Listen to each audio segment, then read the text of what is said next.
like I didn't eat lunch.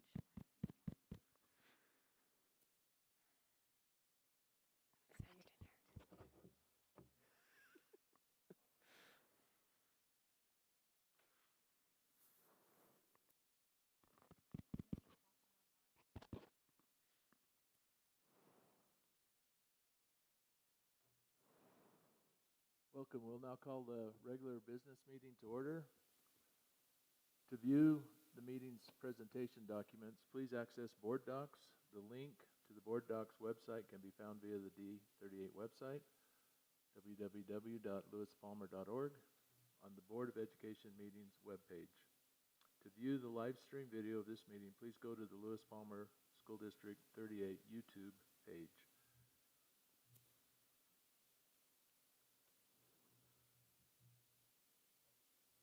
Mr. Swartz, would you be willing to lead us in the Pledge of Allegiance? Happy to. I pledge allegiance to the flag of the United States of America and to the republic for which it stands, one nation, under God, indivisible, with liberty and justice for all.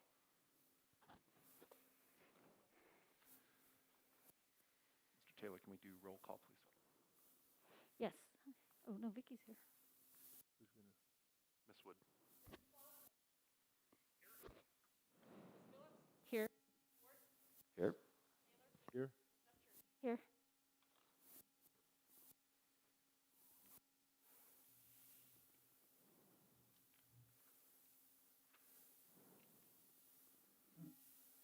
I'd like to make a motion to approve the agenda as presented. Second. Any comments or discussion? Not? Aye. Aye. Aye. Aye. Aye.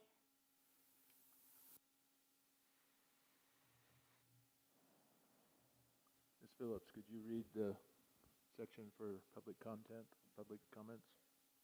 Or I'm sorry, Ms. Upchurch. Sorry. Sure. Per policy BEDH, public participation at school board meetings, there is one time for public comments and it is limited to 30 minutes. In an effort to allow all who wish to speak, the amount of time dedicated to each speaker will be dependent on the number of people who sign up, with the entire public comment period not exceeding 30 minutes. If 10 people or fewer sign up, each person will have 3 minutes to address the board. The board respects the rights of the public to speak on matters concerning the operation of the schools.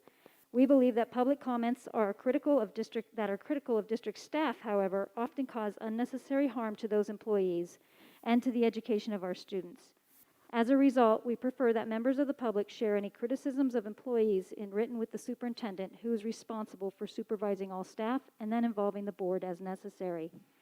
If you choose instead to address a personal issue publicly, please understand that the board does not endorse the comments of any speaker and reminds all who speak that they assume the risk of legal action by district employees in the event the affected employee believe that any comments about them violate legal standards. Lastly, keep in mind we may have K through 12 students in the audience. Please keep all comments appropriate to our audience. Thank you, Ms. Upchurch. We had 2 emails for public comments, and then we have a list that I'll have in a moment. So let's start with the 2 emails first. Okay. Our first email comes from Scott Saunders. Let's see. Number 1, over 200 local parents have signed the petition on change.org with the clear need to return all LP District 38 youth back into physical school buildings full-time 5 days a week. Stand up for our children and their education. Our children need to be learning in school full-time again. They need to be able to have normal social interactions and experience sports, drama, the arts, choir, band, cheer, school clubs, and more than can only happen at school. Charter schools, private schools, and daycare have been operating fine in this current environment. For many kids, virtual education is not school. In June, the CDC noted that teen depression and substance abuse is skyrocketing. Our youth need in-person education and interaction with peers in a physical school setting. In-school learning has the social interactions, increased developmental skills, and academic hands-on learning that students need. Moreover, the presentation of online material is confusing, overwhelming, and frustrating. Kids and parents are unable to keep up with the daily maze of web pages and emails, causing many to hate and resent school. COVID-19 is no longer a pandemic or epidemic in El Paso County. Yes, there are virus cases, but the pandemic is over as deaths have plunged. As of 9/4/2020, El Paso County has a minuscule 0.022% of COVID-19 deaths, mainly those older and not school-age children at all. The average age of death is 81. Under age 50, there is a higher risk of dying in a car-related accident than COVID-19. El Paso County has 45 fewer COVID deaths than Colorado overall. There is no reason to penalize our children when El Paso County is doing much better than Colorado. Online can still be available for the minority that choose this option. Please restore full-time 5-day in-person classes at all D38 schools. The majority of families recognize the need for real school far outweigh the risks. Number 2, I am disappointed the D38 board would even consider a discussion retreat involving white supremacy material in our school district. Again, get D38 students back to school building full-time 5 days a week before attempting to waste taxpayer dollars on horrible white supremacy materials under the guise of equity. Thank you, Mr. Saunders. The next one is from Ms. Amy McKenzie. Upon listening to your September 8th work session, I was shocked to hear that the superintendent and board are considering hiring a consultant and going on a fall retreat to learn about equity and how D38 can incorporate this concept into its DNA. How much in taxpayer dollars will this retreat and consultant cost? Upon researching some of the links provided at the bottom of your work session agenda on equity, this is clearly a political agenda focused on teaching white privilege supremacy and on giving special privileges to certain groups based on their race, gender, etc., like teachers being more lenient on grades for certain underprivileged groups. To be clear, this equity agenda is not about the golden rule and celebrating our differences. It is inherently discriminatory by purposefully singling out individuals based upon their differences, which seems to contradict D38's non-discrimination policies. How about following your policies and chain of command if discrimination does occur in the district and allow the leadership to address those issues on an individual basis? If you want strong community relationships, start by listening and leaning in to what parents, teachers, and students need now. For all D38 students to be back full-time for in-person learning. Full online and hybrid school are not working for most students. Currently, our middle school and high school students are not receiving an equitable education when compared to elementary students. Folks with family medical concerns should still have the online option available. Recently, you discussed that 25% of our third graders were behind in reading. Let's get the focus back on the kids and what's best for them. Let's return to the basics of teaching, reading, writing, math, science, history, critical thinking, and how to be lifelong learners. If charter schools, private schools, and even other schools within the state can get kids back full-time in person, so can D38. The focus should be on the kids and not a political agenda. Advocating for students, Amy McKenzie. Thank you, Mrs. McKenzie. In the room tonight, we have Michael O'Hare.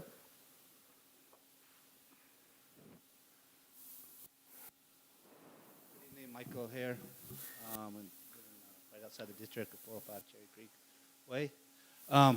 Thank you for letting me have a speak tonight. It'd be nice if we got some teleprompters up here, like Joe does. Seems to do pretty well with those. All right, during last month's speech, I talked to you a little bit about education, and I asked you 3 simple questions. And I'm going to reiterate those questions, and if you're at home, please feel free to answer those as well.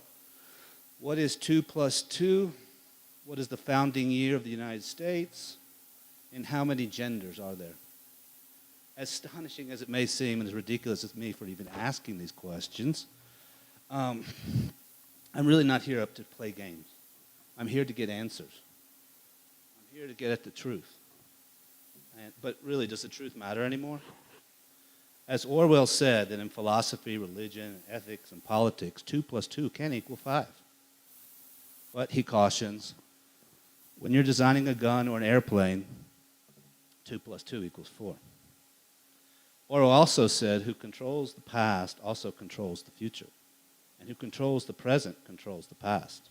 If history is erased and lies are told repeatedly for a long enough period of time, eventually no one alive will have living memory of the truth. So begins the 1619 Project to replace the truth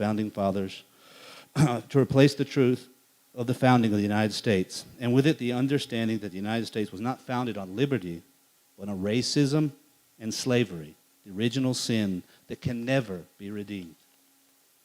Finally, we come to science. Science is based on a systematic study of our natural world through observation and experiment. If empiricism and observation show something to the contrary to popular sentiment, do you, as educators, summarily dismiss it? Science clearly shows there are two genders.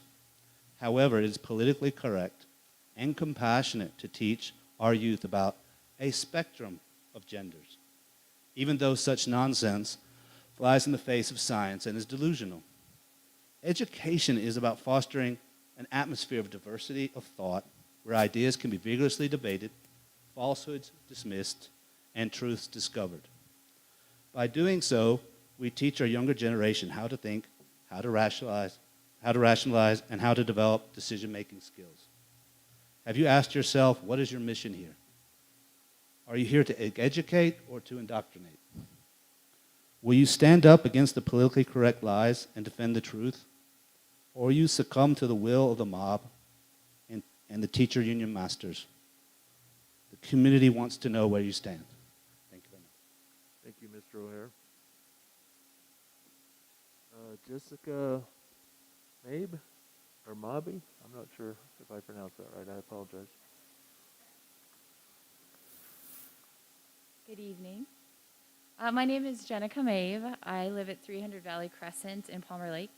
I have 3 children at 3 LP schools, one at Palmer Ridge High School, one at Lewis Palmer Middle School, and one at Palmer Lake Elementary. I'm also a former LP employee. I'm here tonight because I care about this community, the kids, and my friends and neighbors. I'm here tonight because I love living in this area, and it's not hard to see why I chose to raise my children in this school district. Obviously, the scenery is beautiful. The school and extracurricular activities are award-winning. The LP staff is top-notch, all things that we can be very proud of. Across the region, there is a reputation of excellence that LP is known for. But however many things we do right, we are at a time in history to take a hard look at what we may have missed, namely how equity and diversity inclusion are practiced by this community of learners. I cannot speak as a parent who has firsthand experience because I am a white woman raising white children, but I can speak as a former LP educator who saw firsthand how minorities in this community were and are struggling to belong. I can speak firsthand of the LP alumni or former students, friends, and neighbors who felt strongly that our system did not welcome them or prepare them for the equity conversations and encounters they needed as college students or entering into the workforce. These conversations became so frequent in my time at LP, we launched a campaign for empathy in order to open the doors for change. Talking about race and equity is an area of growth for Lewis Palmer, and it needs to be addressed. I was encouraged by the outline from the board's work session on September 8th on how you plan to cultivate equitable, diverse, and culturally responsive learning environments by listening to current students, parents, families, alumni, and LP staff. Listening to these groups is a vital first step. Thank you for proposing this. There are so many people in this community who want to see growth in this area and will encourage you all along the way. I am here to say, please keep this work up. Finally, I recently heard a great way to approach this conversation of equity. What if we treated systematic racism like we have the pandemic? We stop immediately to evaluate our lives and practices. We assume it could be anywhere. We listen to experts and people with experience to understand how to best move forward, and we then build practices to keep everyone healthy and safe.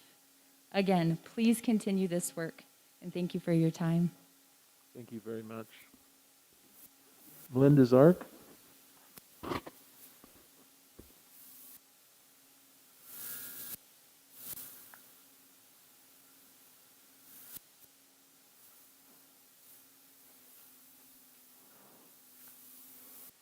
Before I start, I wanted to remind everybody about the way the media reacted about 8 years ago when Gabby Giffords was shot. They went out and they found a map that Sarah Palin had posted online. It was some kind of, I was reminded of this recently, it was a campaign strategy map. And she had posted this map with these like shooter icons over certain cities on this American map that she thought were important in whatever campaign she was involved in. And the media found that there was no evidence that the mentally unbalanced person that shot Gabby Giffords had even seen this map. But she was held culpable by the media in that shooting. They said for creating an atmosphere of hostility and violence. Look it up. She was associated with that shooting. I want you to keep that in mind as I go over this article that is fully and wholeheartedly endorsed on the National Equity Project's website as required reading. I just want to make sure that you understand what is behind the reasonable-looking website that you first see. Because the managing director, Lisa Lasky, has an article on that website saying this is required reading. It is open question, what is a world without whiteness? Well, I'll tell you what that is. That's a world without me and a lot of you, right? That's an odd question. It's an odd thing to sound like we desire this, because how do we get there? Well, this article contains a lot of the usual accusations that we are all guilty of the bad situations that people of color often find themselves in. So when they're mistreated by whites, we're all guilty of that. We are told in this article, we are supposed to ask ourselves the questions, why are we, white people, the killers? Why are we the looters? Why is it us with our knee on George Floyd's neck? The question isn't, is my knee on George Floyd's neck, which is a worthy question. We are required by the National Equity Project to accept that our knees were on George Floyd's neck, whether they were or not. She is so taken by this that by the end, she endorses genocide. She says in item 20 of the solution, we need to kill whiteness for our humanity to survive, for our earth to heal. This is not about self-hatred. It's about a particular kind of genocide that can birth a new reality. I hope that whatever impact this organization has on your board retreat is the last contact you have with this organization. Thank you. Thank you, Mrs. Art.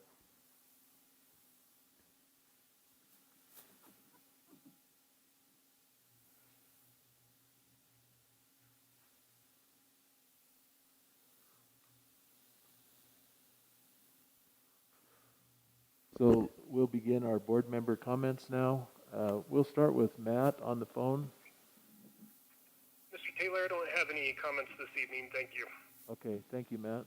Ron? Just want to make sure my microphone's working okay.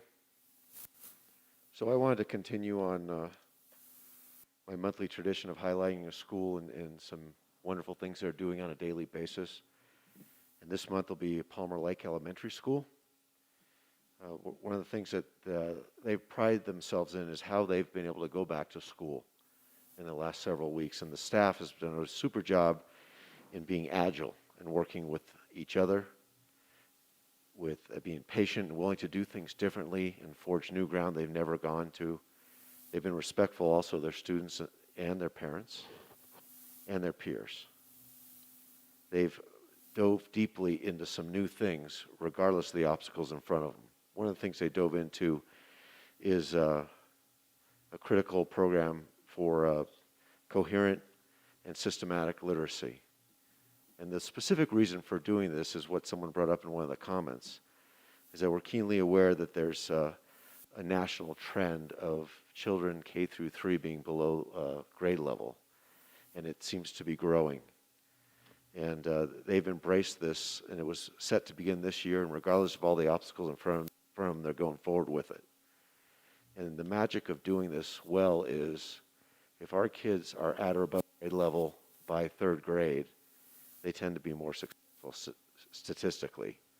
And that's a magic tipping point because that's when you move from learning to read to reading to learn. So congratulations to Peggy and her team at Palmer Lake for diving in with both feet, being agile, cooperative, and focused on the prize. Thank you, Mr. Swartz. Ms. Upchurch? So I have a lot to cover, so I'm going to just dive right into what I was going to talk about. So I wanted to give you all an update on what's going on at the legislative level and at the CASB level. First, I want to point out that Colorado Applies Month, which it was launched on August 31st, and supports 12th grade and 11th graders with journeys on their path through high school and leads to a Colorado Free Application Day. And that's Tuesday, October 13th. It's called Colorado Free Application Day, and students may apply for free public college or university and many private institutions. And again, that's Tuesday, October 13th. And it's part of a 5-week campaign that guides students through career and program selection and the application process to 2- and 4-year institutions, the military and occupational and technical schools, and even apprentice work. And I also wanted to point out that the House and Senate Joint Education Committee will be meeting this Wednesday at 9 a.m. if anybody wants to tune in. They will be discussing overview and statewide snapshots, state-level guidance and district plans for reopening schools, and addressing barriers to remote and in-person learning and budget and funding impacts. We have not yet seen the resolutions from the Colorado Association of School Boards for the upcoming delegate assembly, which is October 30th. But once those resolutions are released, they just started their work on that this past Friday. And once those are released, school boards, we have an opportunity to submit amendments to any resolutions by October 16th. Normally, this would be done on the floor, but since the assembly is being held virtually this year due to COVID, there will not be an opportunity to amend or submit on the floor. So we want to discuss that after those are released at our next work session. I will keep you guys updated on where that is. And anybody on the school boards across the state can attend the delegate assembly. Only one member per board is allowed to vote as a delegate, but anybody can attend. Leading up to that, there will be a Regional 6 meeting. D38, for anybody who doesn't know, is part of the Region 6. And it'll be done virtually on Thursday, October 22nd from 6:30 to 8:30. And these meetings are really valuable resources for us in collaborating and sharing ideas and learning from our colleagues in our neighboring school district, especially these regional meetings, because it affects especially the Pikes Peak region. For example, one of the topics that's being discussed on the agenda is mastering the tools of effective governance, and that's being presented by the CASB Board of Directors President, Monica Furry-Peloso, and she also serves on the Cheyenne Mountain School Board. Other topics will be addressing equity in your community, Title IV information, connecting with your community and working together, November ballot, and then some awards. And again, this is free to all of us, and I would encourage every one of us to try and attend some of these meetings. And then finally, the state economists presented the September quarterly review revenue forecast to the Colorado General Assembly's Joint Budget Committee, and that was September 18th. And the review forecast provides state lawmakers with their first glance at economic activity for the new fiscal year for 2021. 2020 to 2021. And as always, the JBC received forecasts from the Legislative Council staff and the Office of State Budget and Planning. And the big takeaway from the forecast is that Colorado's economy has pivoted from an extreme downturn related to the initial COVID, and now it's pivoting to a much better outlook during the summer months, and it's created like a V shape in economic data. So it represents a steep decline and nearly equal rebound, but the factors that led to that downturn and the factors that led to the rebound do have our state economists advising for a conservative approach to the JBC. And there's things that we just don't know. There could be a strong resurgence in COVID-19, additional waves of layoffs, pullback in consumption and investment. The months immediately after March, as we know, from the COVID restrictions, pulled the Colorado economy and the nation's economy into the steepest recession on record. And so the United States gross domestic, just to give you an idea, the United States gross domestic product fell nearly 32% in just one quarter of the year. But that plunge was then offset by improving economic activity during the summer months and some stimulus packages. And unfortunately, we obviously don't know what that's going to look like coming forward. There's some uncertainty in what that'll look like. Although Colorado's unemployment rate was historically low, the result of job loss related to the state-mandated COVID-19 pandemic restrictions forced a huge number of workers to lose their jobs, especially in the hospitality industry. So with the Colorado Unemployment Insurance Trust Fund becoming insolvent in August and the state reporting more than 200,000 jobs lost since March, new job growth continues to fall behind the rate that it was before COVID. So we don't know what that's going to look like for K-12 education. It's unclear for all school districts, and everybody's waiting to see what that October student pupil count will look like. So for now, the Legislative Council staff projects that the state will need approximately $143 million more for K-12 education for the 2020-2021 school year. And that figure doesn't take into account potential approval or failure of November ballot issues. There's 3 ballot issues that are going to potentially affect education. Amendment B repeals the Gallagher Amendment. The Colorado legislature has referred to the voters to ask if they want to repeal Gallagher. The 2019 CASB Delegate Assembly resolution, there was a resolution passed in support of modifications to the Gallagher Amendment, and school boards members across the state expressed similar to support during the 2020 legislative days at the Capitol, and it also garnered bipartisan support by a 2/3 vote in the General Assembly. So that's on the ballot for us to decide. And Gallagher in and of itself is so hard to digest and deconstruct, so it'll be interesting to see how conversations go surrounding Gallagher. The next one is Proposition 116, and this measure did not require the 2% of registered voters in each Senate district to sign a petition, but the sponsor of the ballot measure collected nearly 200,000 signatures to ask voters to permanently reduce Colorado's income tax rates from 4.63% to 4.55%. So that could obviously also impact education. And then Proposition EE is a cigarette, tobacco, and nicotine product tax. And the Colorado General Assembly passed HB 1427 last session, which asks Colorado voters to increase taxes on tobacco and liquid nicotine products to help fund health programs and provide some additional funding to K-12 education. Because this measure was referred from the General Assembly, it didn't require signatures on any petitions. So far, there has not been any, there's been campaigns for, but there has not been any campaigns against that one yet. So we'll see where that develops. And that's all I have for now.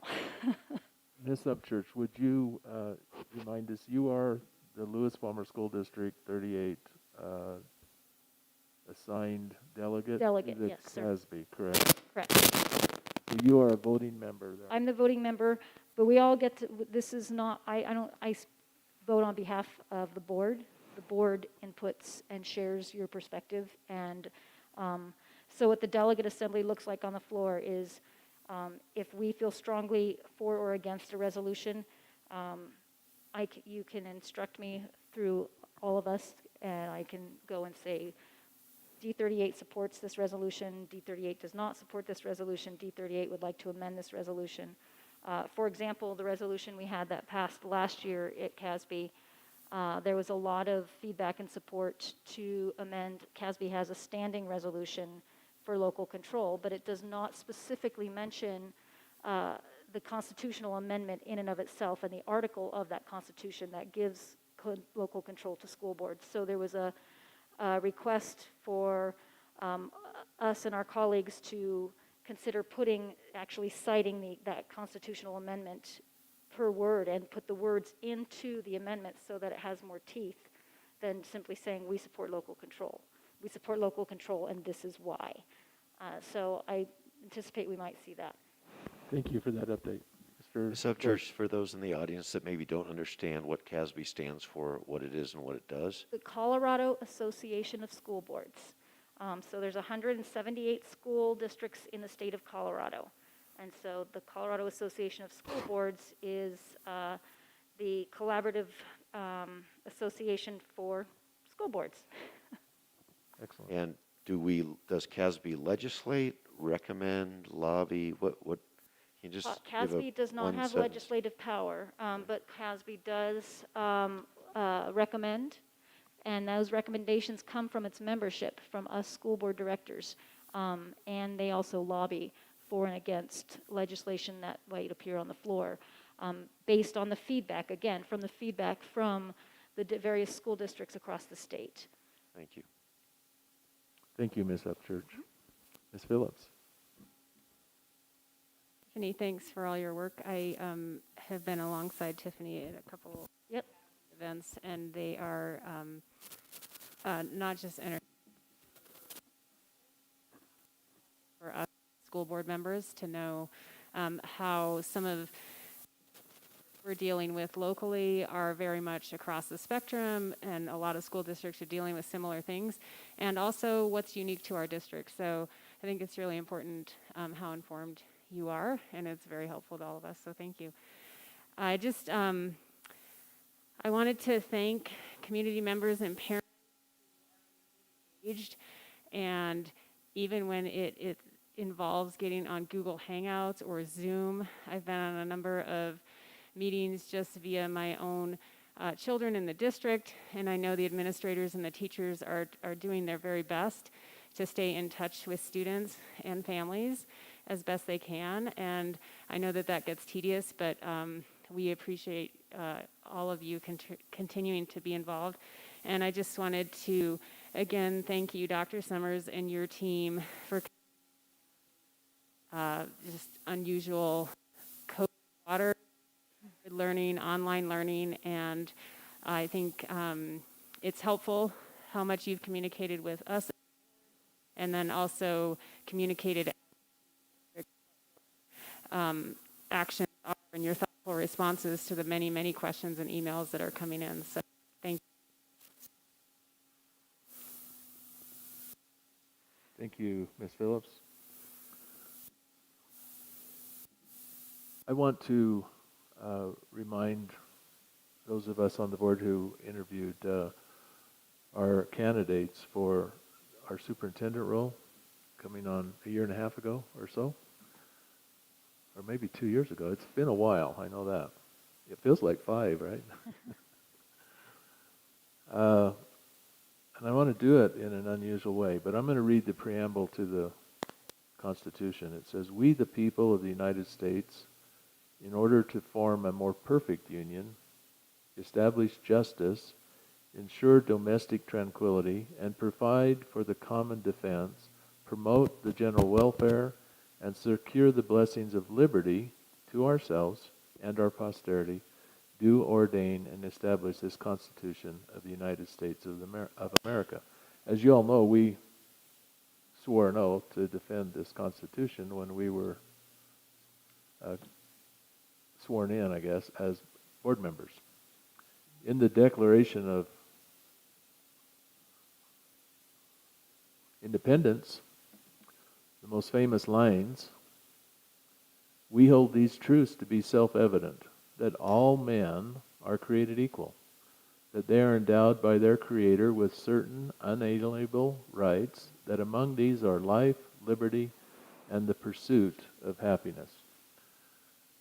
Now, the reason I bring that up is because during the interview process, one of the things that impressed me the very most about Dr. Summers was his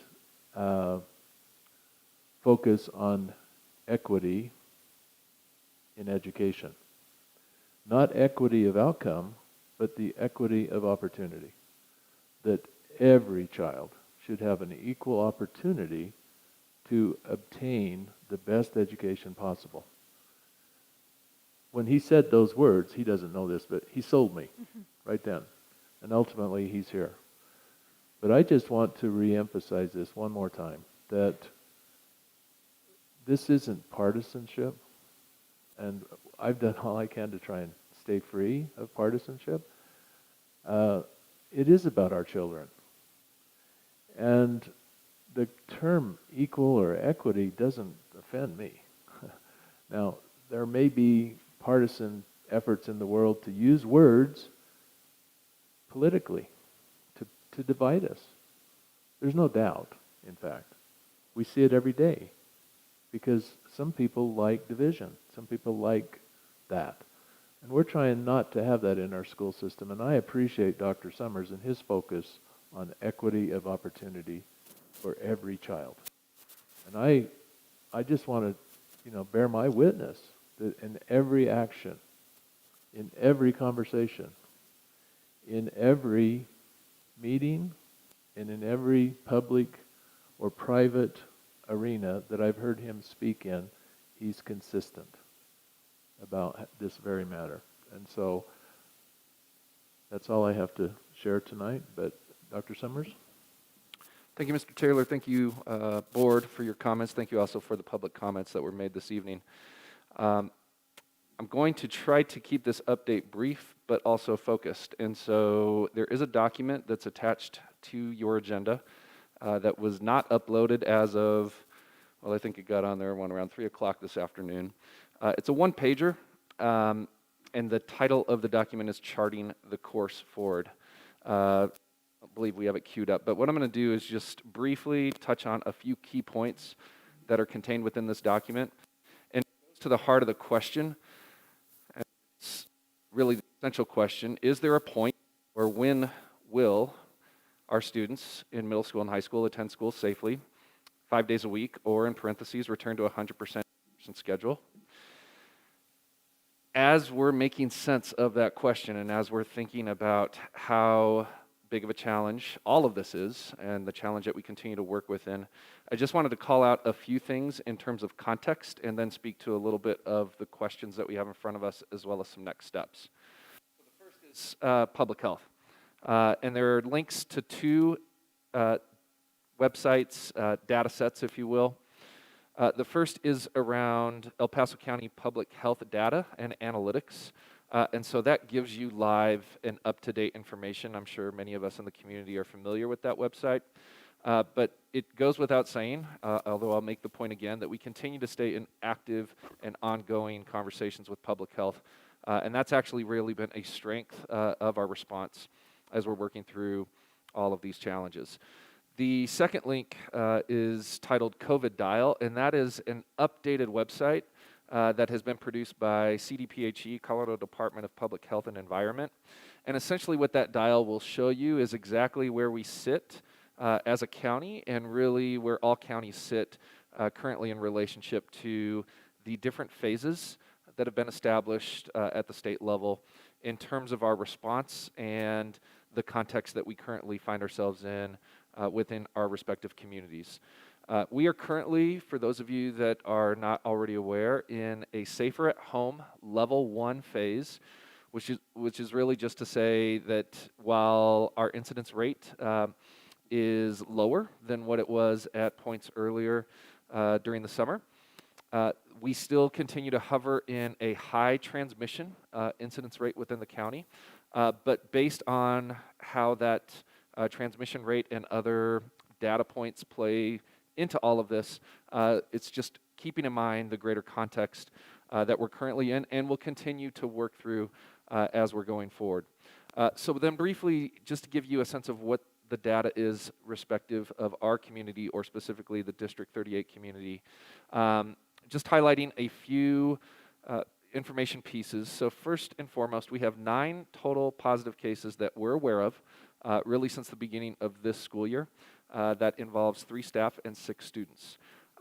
There's been impact, of course, related to the positive cases and the potential for both isolation being how an individual who is either COVID positive or is symptomatic is separated and kept isolated, usually for about a 10-day period, depending on onset of symptom and so forth. And then quarantine is what happens when we have the close contact exposure for individuals that may have been exposed. And so we've experienced 4 classes that have been quarantined again since the beginning of the year due to positive cases. We do have one official quote-unquote outbreak, and that was at Bear Creek Elementary School, where we did have multiple cases that were emanating from the same class.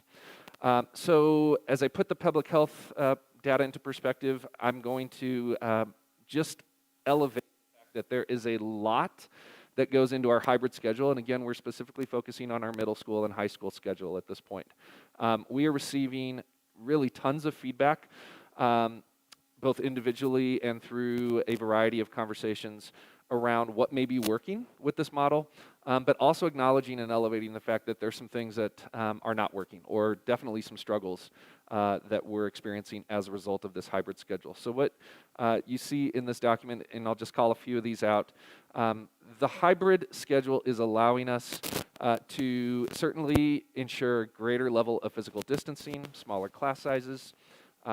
We do see, and I think one of the points I would emphasize is that our students and our staff are doing, by and large, an excellent job of abiding by the guidelines that are established.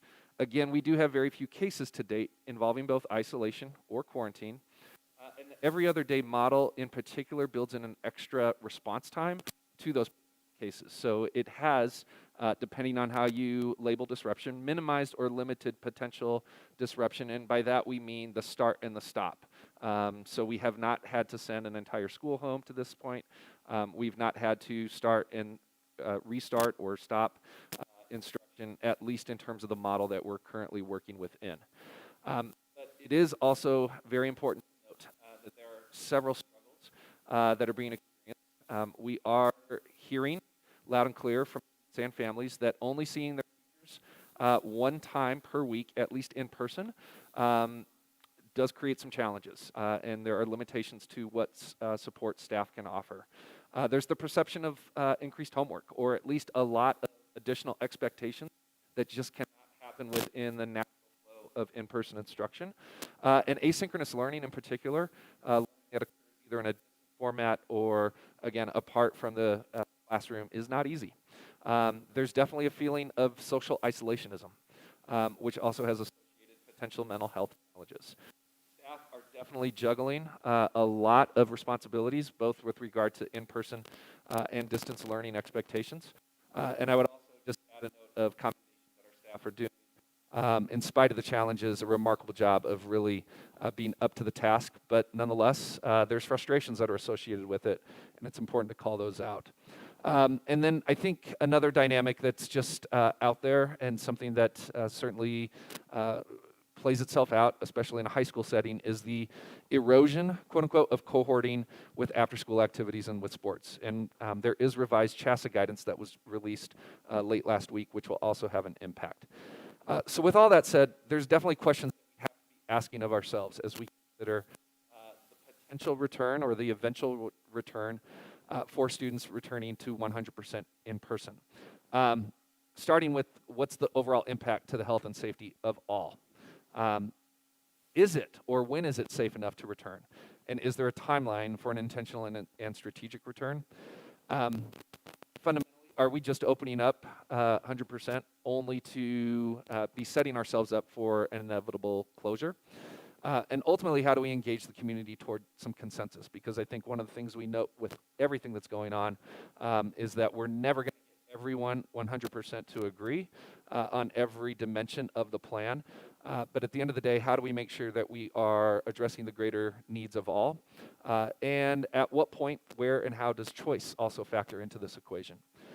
So really at this point, what we are responding to and what we would certainly acknowledge from a district leadership level is that it's really important to understand more of the widespread perspective of our students, our staff, and our families, and in particular with a focus at this point on middle school and high school.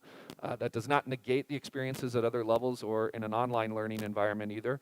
It's just to say that I think now would be a really good time to ask more formally and more comprehensively what is working, what is not, as well as call out what the challenges and some of the opportunities are as we're embarking on the next steps of a potential 100% return. We need to continue and extend the strong partnership that we currently have with public health, and there is potential learning that we can gain from other systems. That being said, I also think it's really important to mention we are one of the few systems that is currently implementing the model that we have been implementing since August 19th. For many other systems, they waited, they delayed their start for a good 2 to 3 weeks and are just now on their return back to some type of hybrid environment. That being said, we have 2 very large and comprehensive high schools. So when you talk about high schools the size of 1,200, as well as a middle school that's still in the range of 750 to 800 students, it's one thing to say, hey, there are schools that are much smaller than us that are back 100% in full time. Not us. We're still a large system. Those are some of the complexities that I think we need to acknowledge as we're playing this out. I also want to be really careful not to create a dynamic of, are you for this or are you not? Because it's really important to me right now that we do not create more potential for divisiveness or who's right, who's wrong in this process. So I want to approach this carefully, but also in a very open-ended and respectful manner. So I would just ask, as we're working to launch a survey, as we're engaging in more dialogue about the potential of a 100% return, it's okay to be where you have your own personal opinion about that. And I can't afford to make a decision based on just my own personal opinion. I need to make sure that we are valuing the uniqueness and diversity of thought that exists in our community and continue to work from a place of prioritization of health and safety, as well as making sure that we're focused on academic learning, social, emotional, and mental health supports, and the whole comprehensive setup of what we're doing on behalf of each and every one of our students, while we're also making sure to support our staff members and our families in that process. So not an easy task by any means, but an important one, I think, for us to continue to chart forward with. And with all of that said, I just appreciate the fact that our community is continuing to work from a place of looking at what are the issues or what are the challenges and how might we collaboratively and responsively engage in a process that allows us to continue to take these next steps forward. So just one final thank you and a show of respect to everyone that is involved. And with that, I appreciate the time to provide that update to you.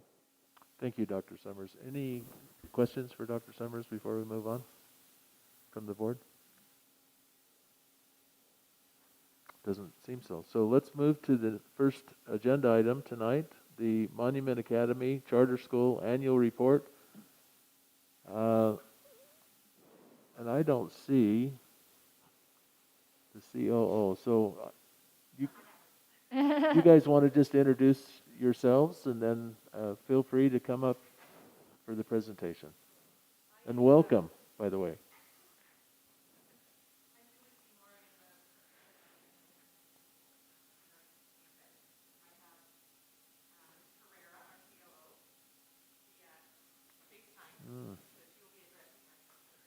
Ms. Seymour, if you could do us a favor, can you speak into the mic, please, when you're addressing? Thank you so much. I think it might be on the bottom or the side. There you go. Thank you. Almost. Hello? There you go. There we go. Thanks. All right, thank you. I'm Julie Seymour. I am the principal of the middle and high school at the East Campus Monument Academy, and I have Mrs. Herrera, our COO, via FaceTime for her report. Please introduce everyone. Hello, I'm Mark Brocklehurst, Director of Finance at Monument Academy. I'll be speaking briefly on some of the financial pieces to the report. We also have some MA board members present as well. First and foremost, this is Mr. Richardson. Well, hi, I'm the elementary school principal. And I'm here for moral support. Charlie Richardson. Melanie Strop. I'm currently the board president of Monument Academy, and I'm here for moral support. And I'm Megan St. Aubin. I'm the current vice president of the board. Welcome, everyone. Okay, Mrs. Herrera, I have the microphone up to the iPad. Okay, great. Perfect. Hello, good evening, everyone. Thank you so much for allowing us to present this evening. I appreciate your time in placing us on the agenda. In accordance with Charter School Act and the Charter School Renewal Contract between our district authorizer, Lewis Palmer School District 38, and Monument Academy, the District 38 Board of Education is to be provided a report reflecting the performance of its authorized charter school Monument Academy annually. And this is to demonstrate good standing, that we have met all standards and obligations of the charter contract, the Charter School Act, and expectations of our school district. So these performance expectations and measures are reflected in our charter contract and encompass areas of academics, finance, operations, and governance. As a quality authorizer, Lewis Palmer School District 38 provides for the opportunity of an annual public report, and this is the purpose of this evening. So thank you so much for hearing our report this evening. I would like to first introduce Mark Brocklehurst, our financial director, and he will give a report about our finances.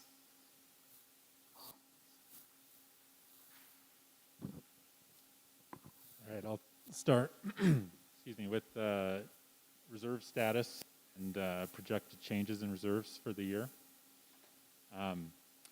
Reserves as of June 30th, 2020, this is an unaudited amount.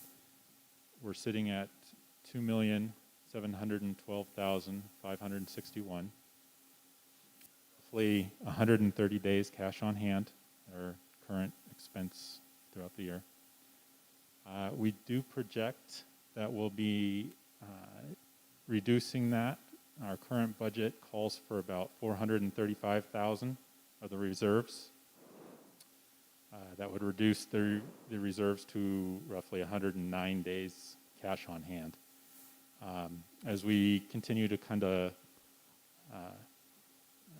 look at the budget for the coming year, as October count comes in and we kind of plug those numbers in, it's possible that we may move up that amount of needed reserves to around 540,000 as we're kind of looking at the forecast kind of moving forward. With regard to capital needs for the year or any planned projects that are over 25,000, currently for the primary school, we don't have any plans for any purchases that exceed that 25,000. At the secondary school, we're at the stage where we're finalizing the construction on there. I think we still have a month, a couple weeks or so left there. It's possible that there are some capital purchases yet to come out of that. That would be financed through the bond fund at this point. We don't anticipate utilizing any general fund monies for exceeding 25,000 for the secondary school at this time. As always, if that were to change throughout the year due to any unforeseen circumstances at this point, we would work, or we would notify the D38 executive administration through monthly meetings we're having together with them to notify them of any changes that could be coming that they could then pass on to the board as necessary.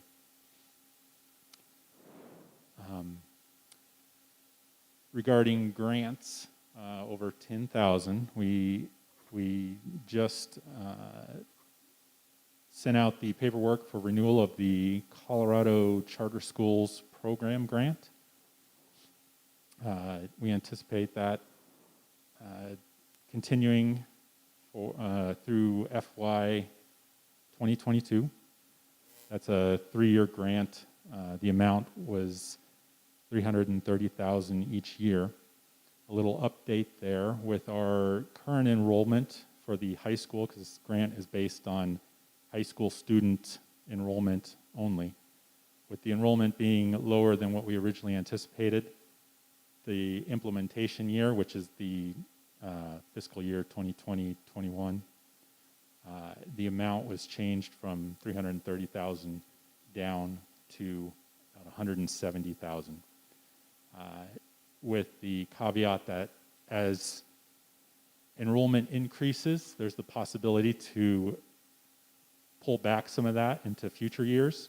So we're working closely with CDE, keeping them updated on where we stand with enrollment, and can possibly get some of that. This is a reimbursement grant. Get some of that reimbursement grant monies back through the years. Those are the pieces to the annual report that I've got. If you've got any questions, I'm happy to answer.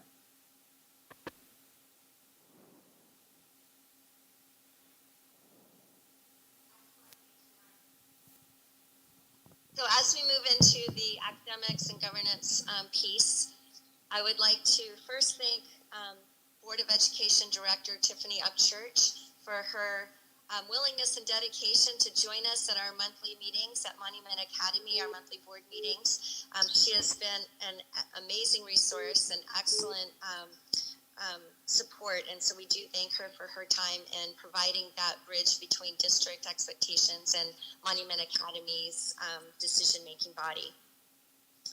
I would also like to introduce, we have two new members of our board of directors. Ms. Misty McEwen and Mr. Ryan Graham have joined the board this past June and are starting their 2-year service times. Moving into our academic and operations report,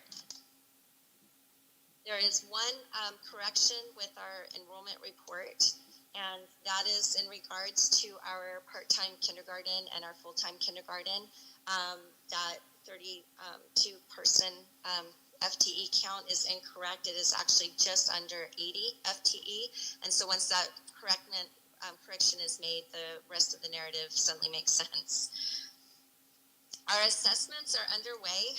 We started school on August 31st, and within our second week of school, we started our assessments. So as soon as they're finished, we're eager for results as far as understanding where our students are and what work we need to do to either catch them up or to meet them where they currently are in their academic performance.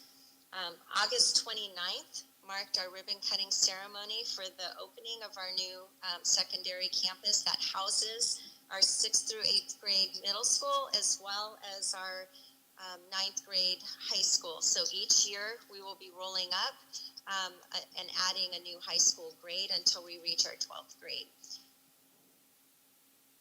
Our 10th grade offering was not offered this year as we did not have enough enrollment to justify opening that grade level. So we will be opening, we'll look to open our 10th grade next year, which will then house 9th and 10th grades going into our next school year. Okay. All right. So currently we have our board of directors approved our school start planning, which offered both in-person learning and distance learning. Beforehand, we did complete our surveys, so our SAC has been busy working all year long. Our board of director, Chris Dole, is the board appointee for that committee, and he reports on the school's SAC work each month. They did complete their parent survey at the end of last school year and have that uploaded on the website. We subsequently conducted 2 additional parent surveys in regard to our offering for our back-to-school learning plans. And the reason that we went back after a 2-week period and conducted another survey was because within that time frame, by the number of parents and emails and communications to both the administration and the board, we realized that the first survey, a lot of decisions had been changed, and so we wanted to have an accurate idea of what it was that our parents were looking for within that survey. So our in-school plan encompasses 4 days of in-person learning with Friday at home for all school, and that's on virtual and online learning for the entire school on Fridays. We are able, because we have just opened a new campus, and so we are rolling up those grades. We're not at capacity, which means that we are able to social distance a little bit more to accommodate these lower grade numbers. Having said that, social distancing is a challenge, and we are monitoring this on a daily basis, as well as monitoring the health and wellness of our students between both campuses. Okay. And then just going through our report here. I'm not sure which page you're on, but I'm going to keep going. All right. So our online plan piece of it, we did struggle with that at the very start of the school year, as far as what our online and distance virtual learning component. We have 10% of our enrolled students are accessing their education through this virtual distance learning piece. And so the start of this for them was a week delayed, because of issues with our platforms, our technology platforms being Canvas, Infinite Campus, as well as Google Classrooms. We ended up needing to step back from Google Classrooms and are utilizing Zoom at this point in order to create those virtual classroom settings. The other issue that we're monitoring closely, and at the next board meeting, our board of directors may have to look at voting for instead of live stream with our classroom, to be able to record those and upload those recordings at a later date. And this is really because we met with legal counsel before we launched these programs, and we discussed situations of student disciplinary actions within the classroom setting, and realized that we needed to have teachers hit pause on that recording and that live stream, say, hey, we're going to handle a classroom situation here, we'll be right back with you, because we did not want those disciplinary issues recorded. That then becomes part of a student's record, and that would be a violation of their confidentiality.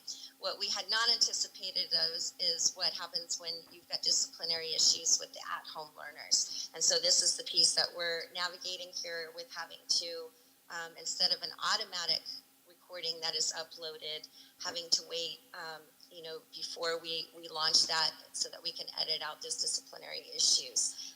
This does cause a delay in being able to provide those classroom lessons, and so because of this, depending on whether or not we can rectify this in a timely manner, we may need to just go strictly to posting the live recordings. All right, I will pause here and ask if there's any questions at this point.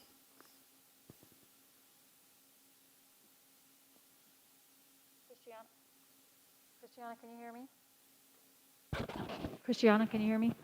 I can hear you now, yes. This is Tiffany. So you said that you guys went away from Google Classroom. What platform are you using? So the Google Classroom platform, yes, we were having difficulty with technology there. We had implemented that at our elementary campus. Our middle and high school campus was using Canvas and Infinite Campus, as well as Zoom combination. Our elementary teachers were very familiar with the Google Classroom format, so we didn't want to have them have another learning curve with implementing Canvas and Zoom format. Thanks. Ms. Yes. Herrera, this is Teresa Phillips. I just have a question for Mr. Brocklehurst. I was just looking at some of the documents, and there's one that's labeled Monument Academy / YMCA, and I recall in the last couple of years the conversations about having collaboration with the YMCA, and I'm just curious, is that still in the works? Is that in a future phase, or is that currently part of the future of phase 1? That I don't believe is still in the works. I'm trying to think what document that was that I had uploaded and why it said YMCA in there. Just for your reference, it says MA YMCA total program budget 2.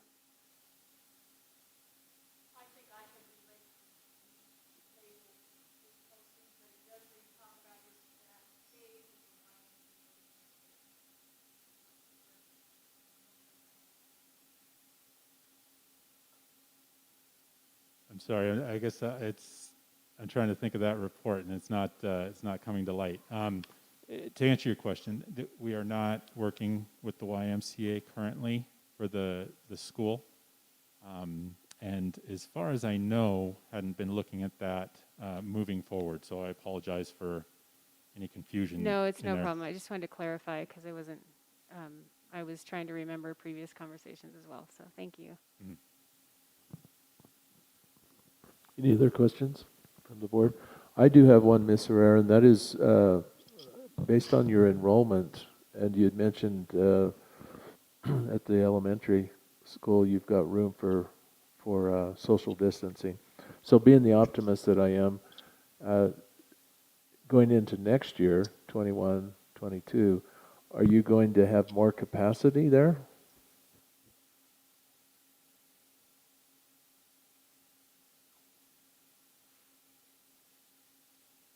And I didn't hear that question. Let me repeat it. Sorry. Can you hear me?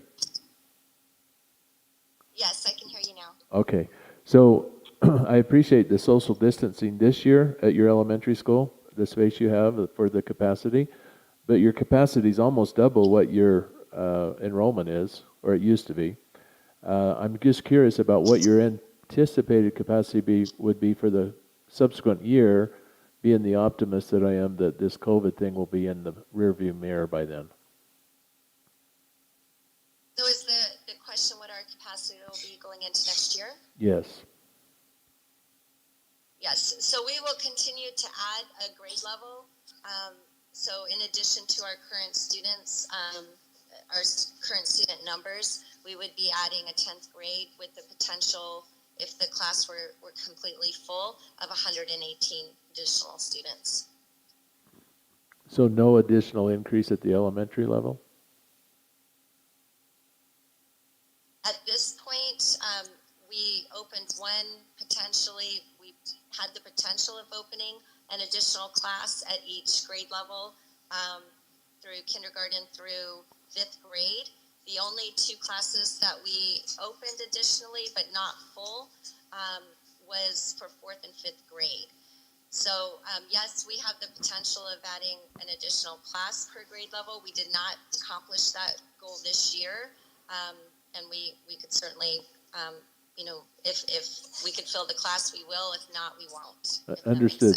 Thank you very much. And so in the past, prior to your tenure, we were always, it was always implied that you had a waiting list for students. And that probably was the case when you had the single campus. But this year, there's no waiting list, right? You took everyone that applied. Yes, that is correct. Okay, excellent. The other comment I wanted to make is I appreciate the board members coming tonight, and I appreciate the board member who's not here because of his dedication to service, because I know he tried and ran for this board, and now that he's on the MA board, I appreciate his commitment to service, and thank you again for coming. Anything else? Excellent. Thank you so much. Thank you all so much.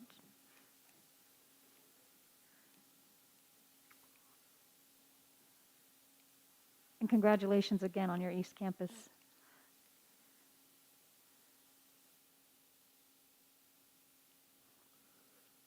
So our next agenda item is our strategic plan update. Tonight, board members Teresa Phillips and Ron Swartz will present an update regarding the status of the work on our big rock, or goal number 1, of our strategic plan to provide a safe and healthy and welcoming school environment for all students and families.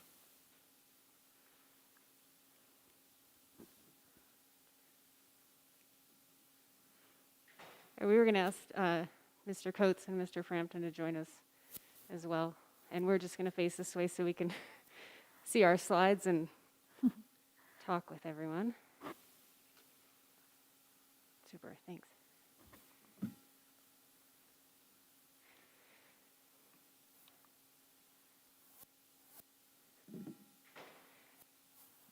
So simply as orientation for everyone watching or listening this evening, the slide that is up right now is the board developed and actually team developed listing of our 5 goals. And Mr. Schwartz and I are assigned, quite honestly, I can't remember during that meeting if we self-assigned ourselves or if we were assigned. But Mr. Schwartz and I are assigned to goal number 1, to cultivate healthy and welcoming school environments. And we're going to speak to all of the points, but I'm going to start the presentation by speaking specifically to a couple. And I guess within these, I'll read them out. There are 5 bullet points under each of our goals, some of which we are still working on. You'll see at times that some of the wording may change in the future for some of the goals, but the intent is always the same in terms of the overall goal. So under cultivating healthy and welcoming school environments, we have bullet number 1, to invest in and maintain physically secure school campuses. Bullet 2, create comprehensive health and wellness systems and support for all students. 3, ensure comprehensive crisis planning and emergency preparedness for any situation. 4, ensure equitable, diverse, and culturally responsive learning environments. And 5, prioritize a feeling of welcomeness and inclusivity for all students and families. So with those in mind, I'm going to switch to our PowerPoint, which is also under board docs this evening. So within this goal, our strategic plan objectives include providing a concise roadmap for staff and for the community, all under the umbrella of enhancing the transparency, which is listed down below there. Also to build predictable and executable behaviors for us as a board so that people know what we're doing, and quite frankly, so that we know what we're doing. And also to ensure consistency in quality and quantity of educational outcomes. That's a team effort, and that we will speak to more.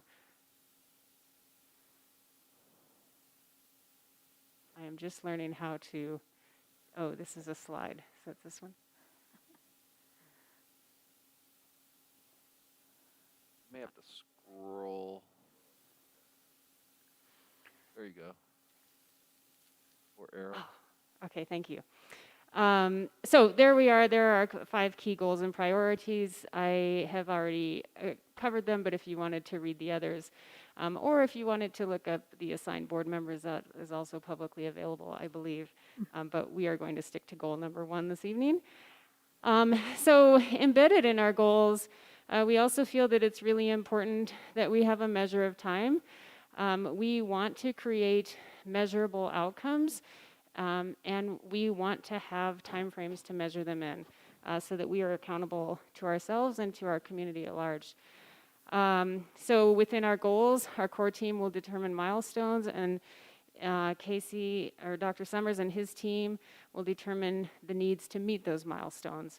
And this is just a graphic to show you that we intend, hopefully, to do things in a timely manner. And the vision for success is always that students have safe and positive learning experiences and that they enjoy school.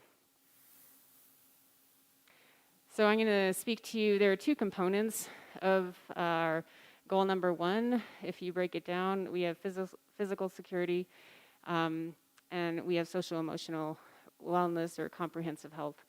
And so what I'd like to focus on tonight, there are 4 columns here, but what we'd like to sort of bring your attention to is the action and then also the benefit.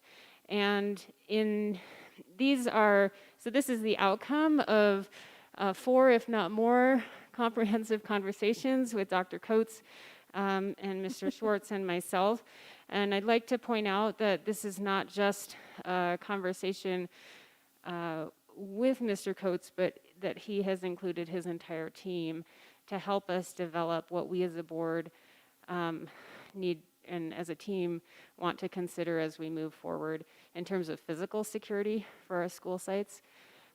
So security vestibules, part of this is related to making all sites uniformly secure.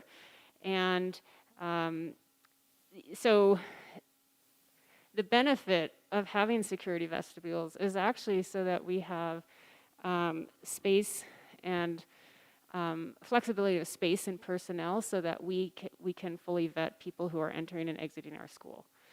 There's an action item there about more control and visual and verbal interactions, but the real benefit is that our students and staff are safer.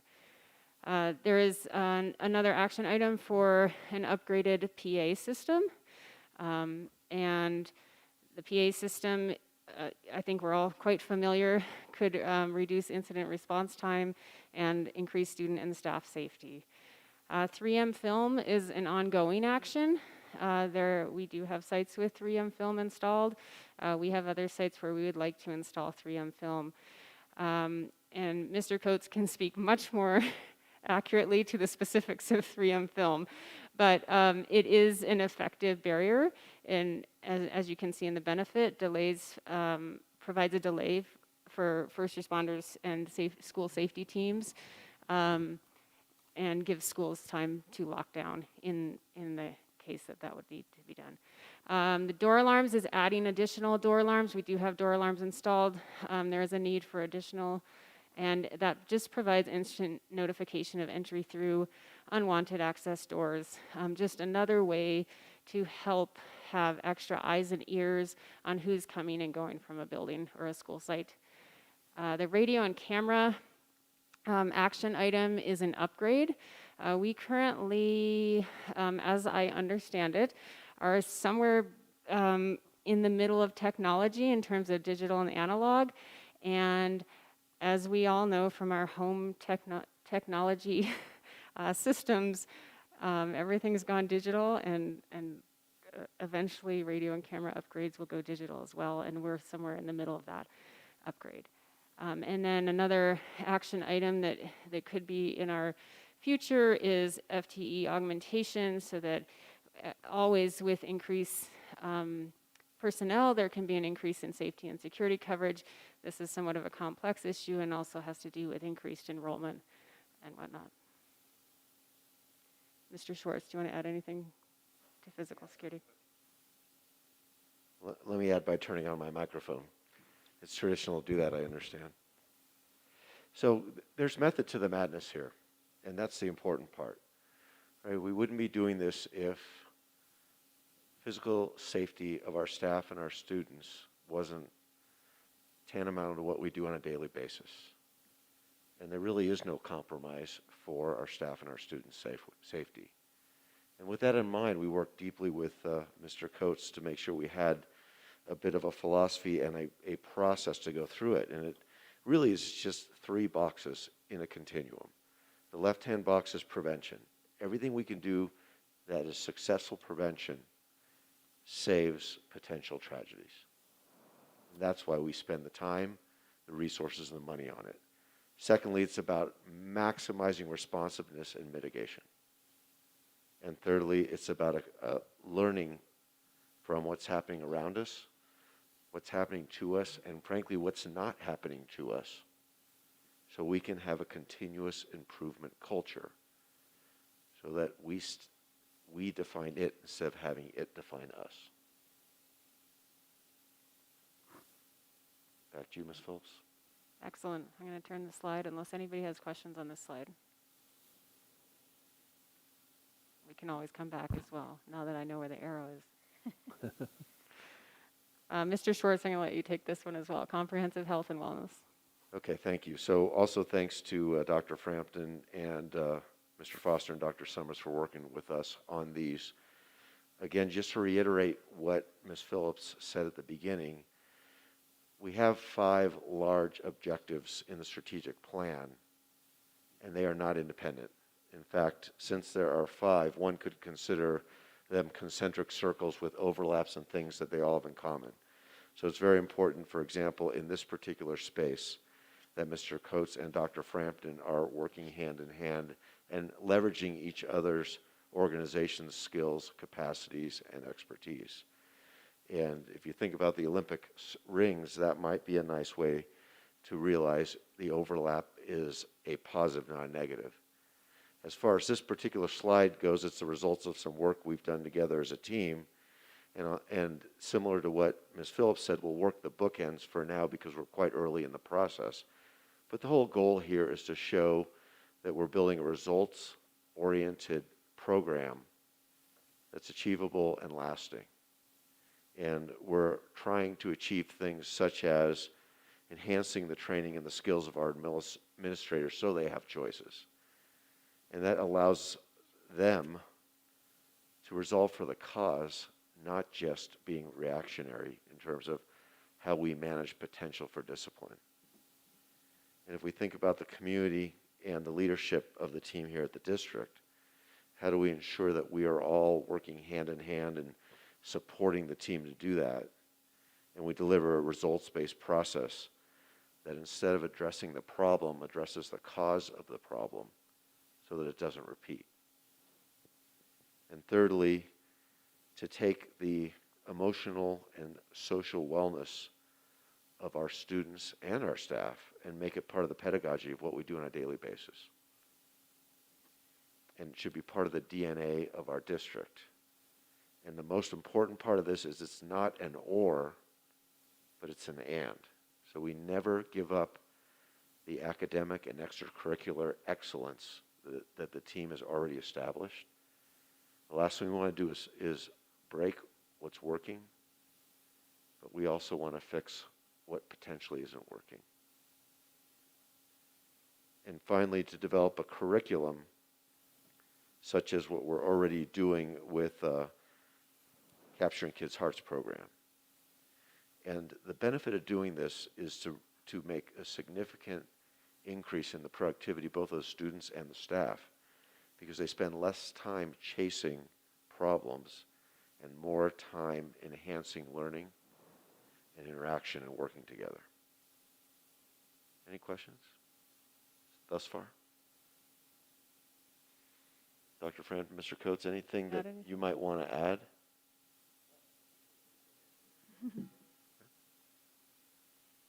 So we're excited to take this to the next level and begin the process of delivering results. And what you see in front of you, and hopefully those of you at home viewing can see an empty slide. This is supposed to be our inspirational slide. Yep, this is and aspirational results. So the intent is to show that we have a methodology to measure what we do and do what we say we're going to do and deliver the goods at the end that are positive, lasting, and manage the art of the and, not the or. I have a question. Are we done? I'm sorry. Didn't mean to interrupt. I trust it's for Ms. Phillips. It is actually. No, yes, it is. Well done, Ms. Upchurch. Real quick on the physical security piece. So that looks like that adds up to about 1.5, 1.2, 1.525, something like that, K to achieve that entire, like just to check it off and get it all done and take care of our students. The time frame, is that all ongoing, or I mean, is it all encompassing like one summer? Could it be done in one summer, or is it over multiple time periods? So I think the specifics of that question would be for Mr. Coates, but I would point out that some of these are one-time capital purchases, Others have lifetimes and others are ongoing. So that's the way I've distinguished it in my mind, but I'll let Mr. Coates speak. The time frames up there are, once you guys gave us a thumbs up, that would be the time frame in which it would take us to complete that project. So the time frame, when you see 3 months, that would be from the time you gave us the go-ahead and the resources to complete. It would take us about 3 months to do that, so the summertime would obviously be when most of these projects would be done. So hypothetically, if we came February and said, this is our priorities for our 21-22 school year, and this is a budget priority, could you knock out the PA system, the vestibules, the 3M film, the door alarms, and the radio camera upgrades in one summer? Yes, and I think I would add just the fact that we might be in a position as early as, well, given our flexible budgeting process and different opportunities that we would have within the 2021 school year budget, that there would be also a potential of investing funds from this year as opposed to looking at 21-22. Does that make sense? Yes. Okay. May I add a comment? Yes. I guess. Not everything is completely finite. And Sure. we've taken into consideration what's the shelf life of something that appears finite. In fact, if you look at the radio camera upgrade, we've noticed approximately $100,000, but it's got an 8-year shelf life.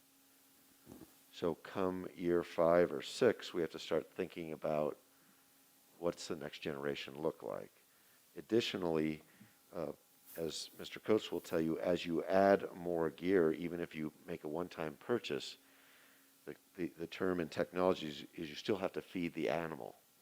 And so there's some ongoing maintenance and operational costs, which is all burned into this initial guesstimate of what the end result will be. Remember, this is our first foray into this.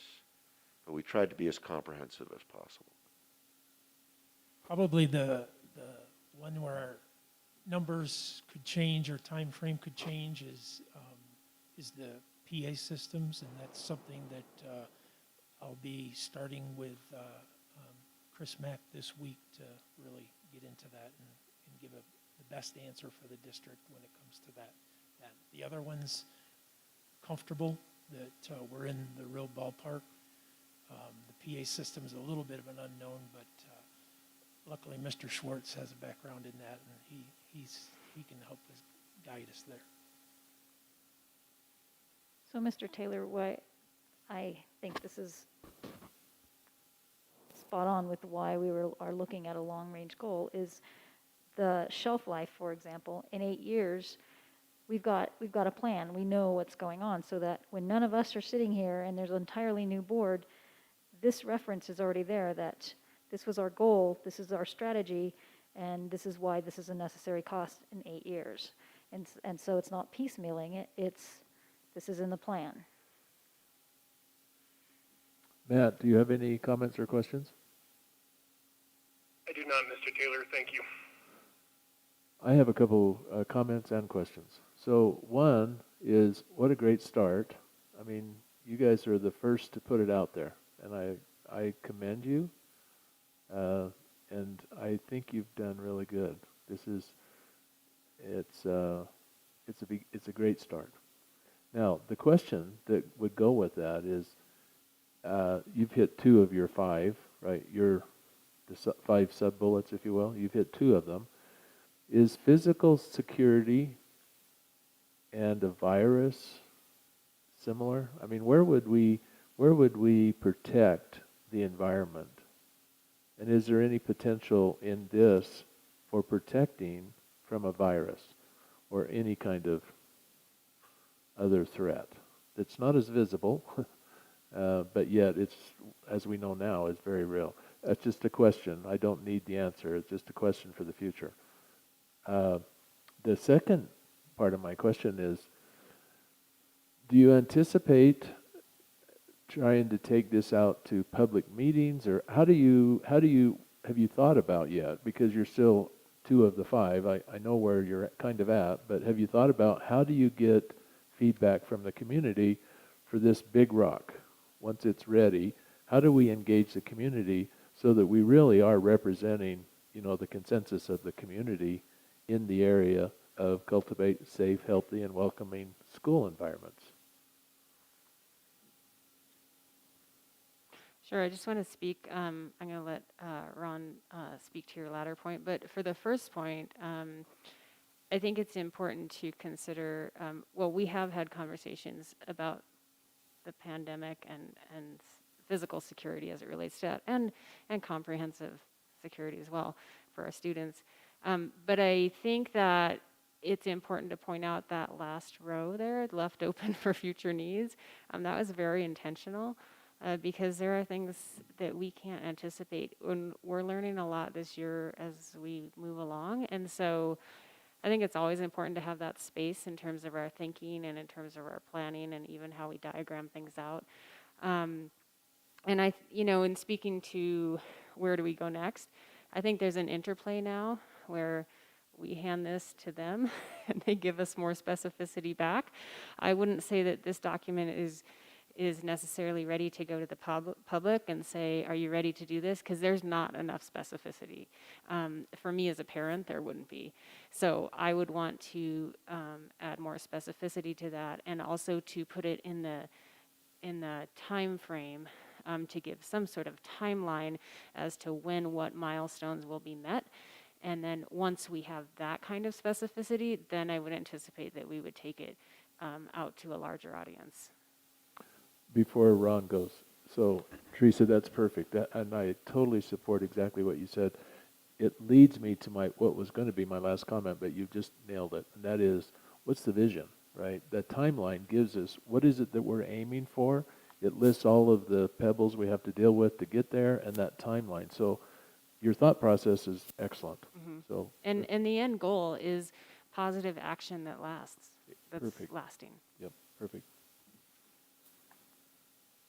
So I think to your, a couple things actually. The slide that Ms. Phillips just moved to, ultimately this will be filled in.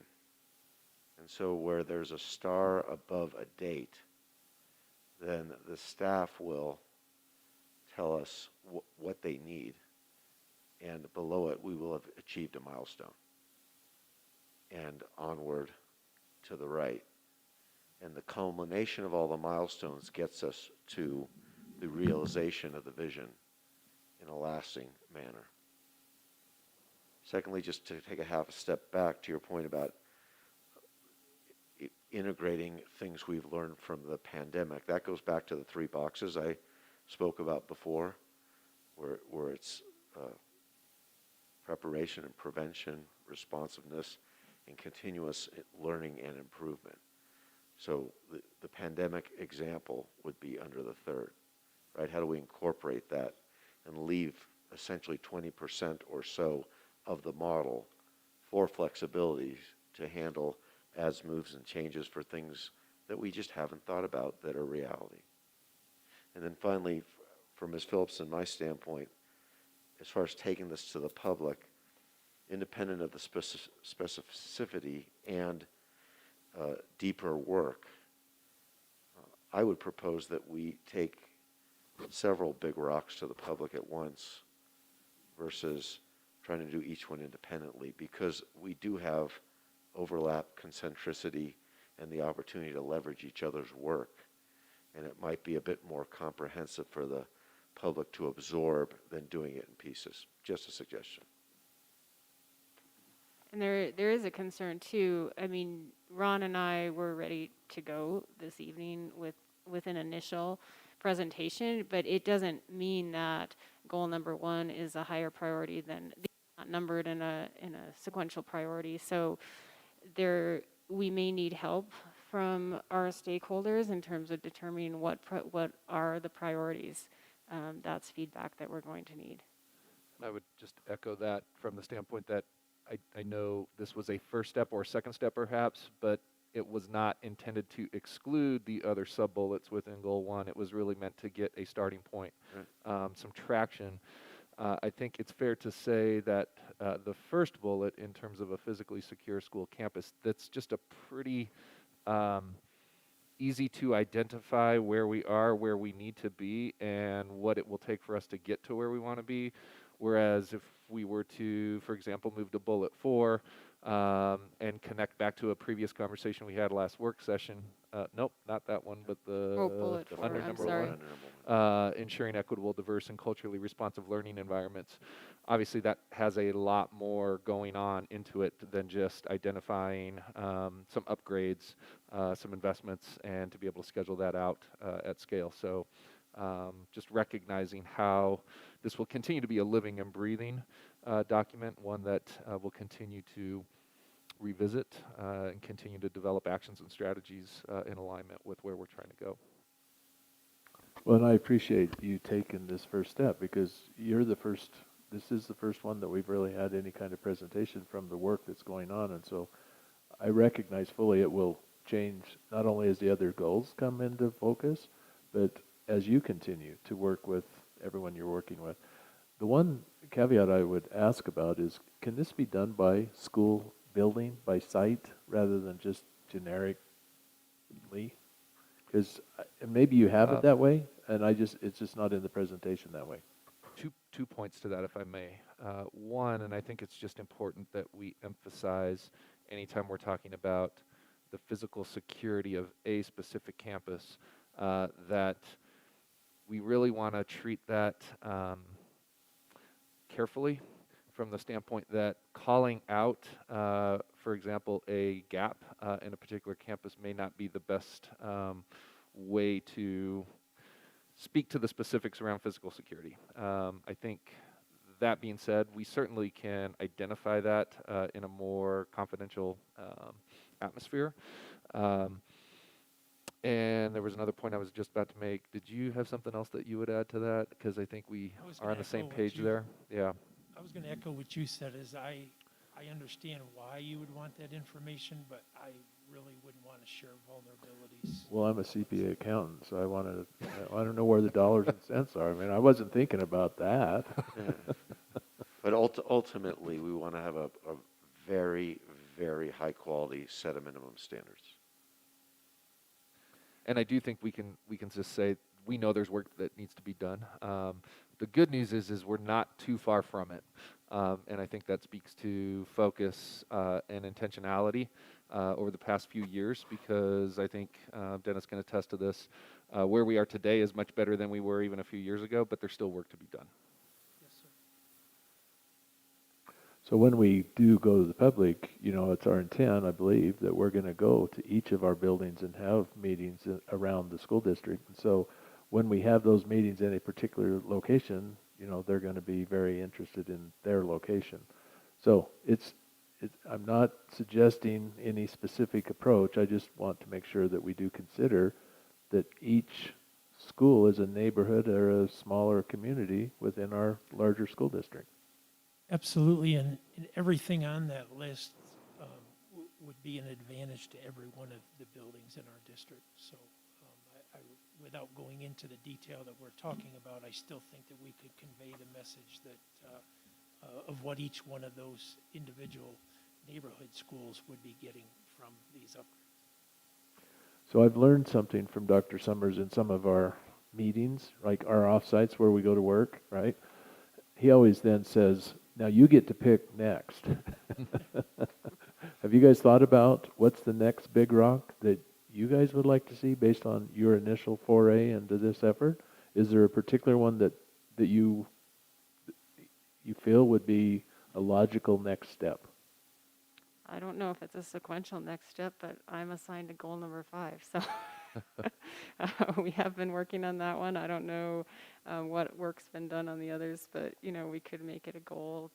And fostering effective communication is quite important right now. So there's been a lot of work going on around that. I guess I'm offering Tiffany and myself up a little bit, but without talking to Tiffany, but that could be in the near future if that's something that the other board members would like. I think I saw a thumbs up. I'm not sure. Yeah, we could launch that. We could definitely do that for the October meeting. I wonder. No, we have to. Our No, we district have. team. No, I was just going to say we would concur with that assessment. Okay. We already have a plan to. continue on those next steps. If I may, in the spirit of trying to be effective, is there any reason we can't do two in parallel? Do we have to do one at a time? I think we can strive for that. So if we can set a goal around our goals to do, are you suggesting 2 in the next meeting? And again, just like we've said before, these don't have to be staff-intensive pieces of work. They can be board-intensive pieces of work. Do we understand? I agree with you to The staff is stretched a bit thin these days with all the things that are going on. But my point was just, why don't we begin? Well, Ron, as you know, you and I have begun on number 4, which is a outline of how we want to see the reporting, and that leads to what comprehensive fiscal picture looks like. And I'm happy to bring that forward whenever they're capable of bringing it forward. But that's not something that, I mean, I've done a lot of work already to lay that out, but we got to see what the system and what the resources can actually do. Well, maybe you and I get together and build the outline, and then we take it to the team and have them audit it for us. No pun intended.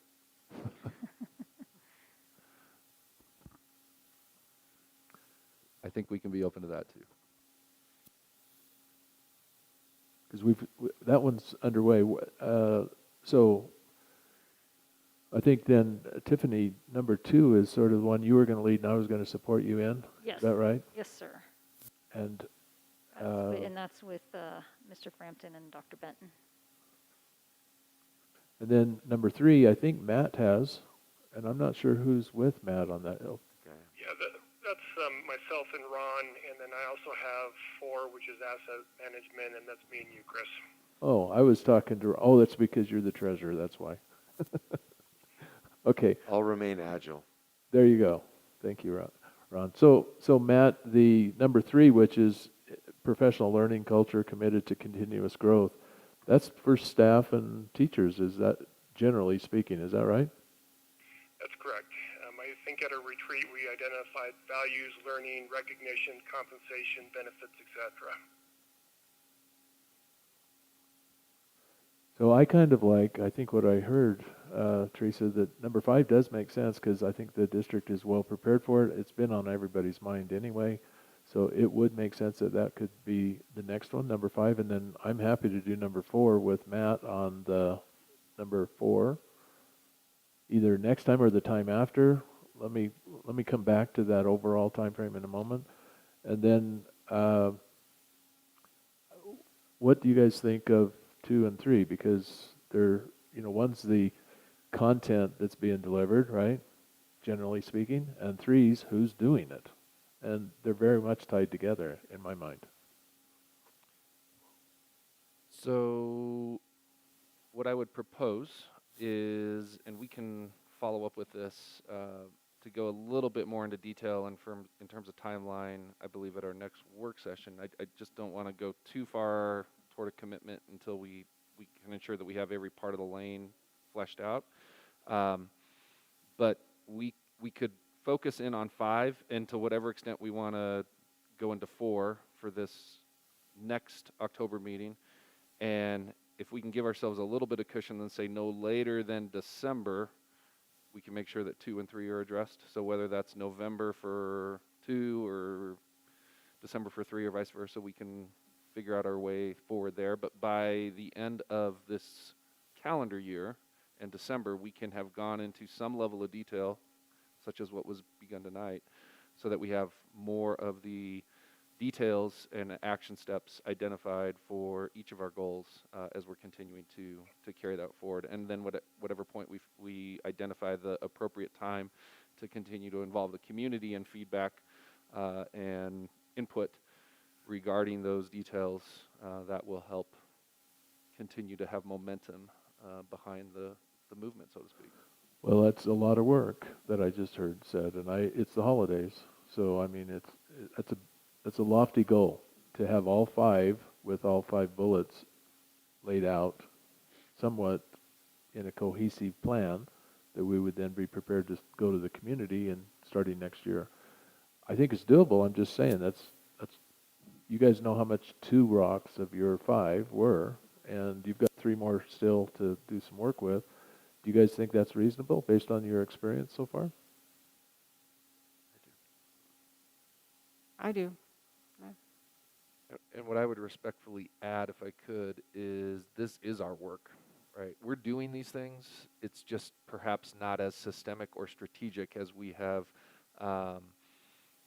realized based on the process that we are going through now. I think we're creating a greater degree of alignment and focus so that instead of it feeling like, well, we're doing all of it as a randomized approach to the work that needs to get done, we're actually being that much more strategic and systemic about how it's taking place. And Chris, one concern that I have is yes, it'd be nice to get these all done, but I'm also sensitive of the amount of time that it takes for the team at Big Red to assist us. So perhaps one thing we might want to consider is maybe 1 per month, and that still would get us pretty close to getting things wrapped up by the end of the year. Yeah, that's a great comment, and I agree with you, Matt. I also think that I'm going to ask Dr. Summers to talk to the staff, his cabinet, and have them help us based on what they can do. I suspect most of you already know the answers to what we're really looking to do. I don't know if you've looked out 5 years in every sense to say, where do we want to be versus what can we do? Because there is a difference. And then figuring out what the roadmap might look like to get there. What are the milestones? What are the costs? How does this all fit together? I kind of agree with Dr. Summers that it's what they do. It's just now a focus on strategic long-term versus this year.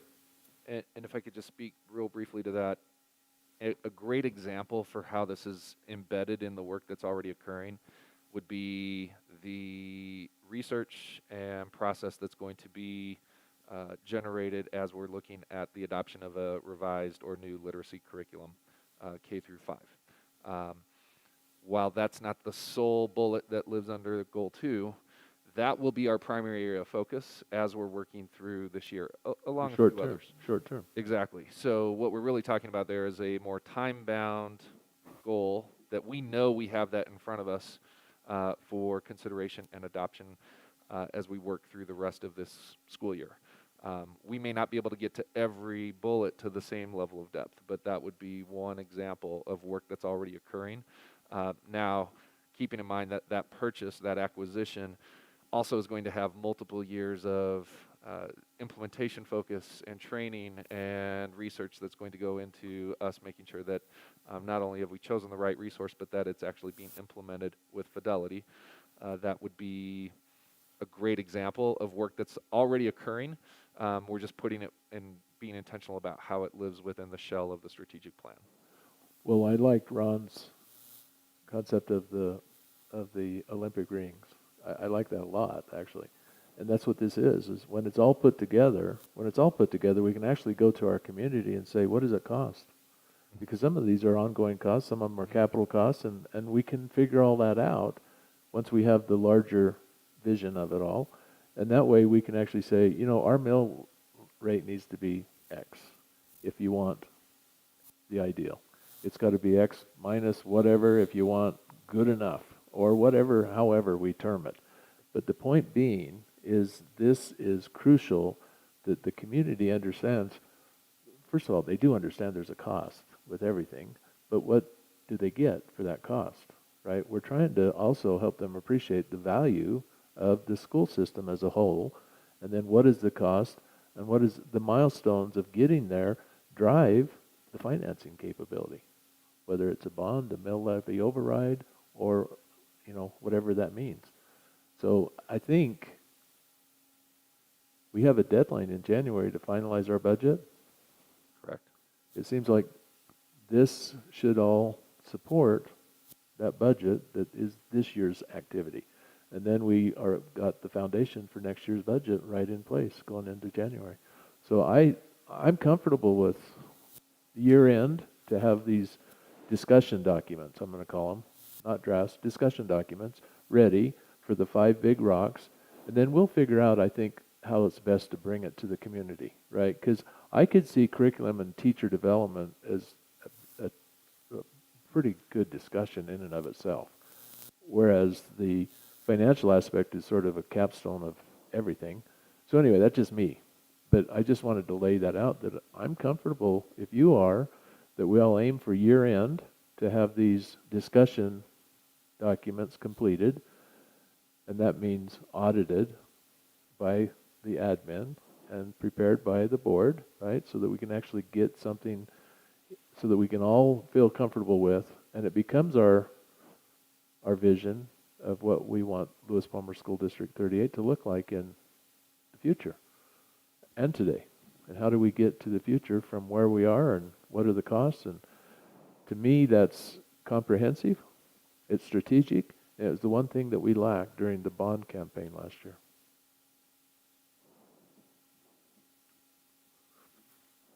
Anything else? Thank you very much. Very good work. Thank you. Thank you all. Do you have anything to add? Okay. I'm stuck. Yeah, that's fine. Our next agenda item is the online programming update. Dr. Benton and Dr. Summers. Hi, Dr. Benton. You were quick to get there. You're ready.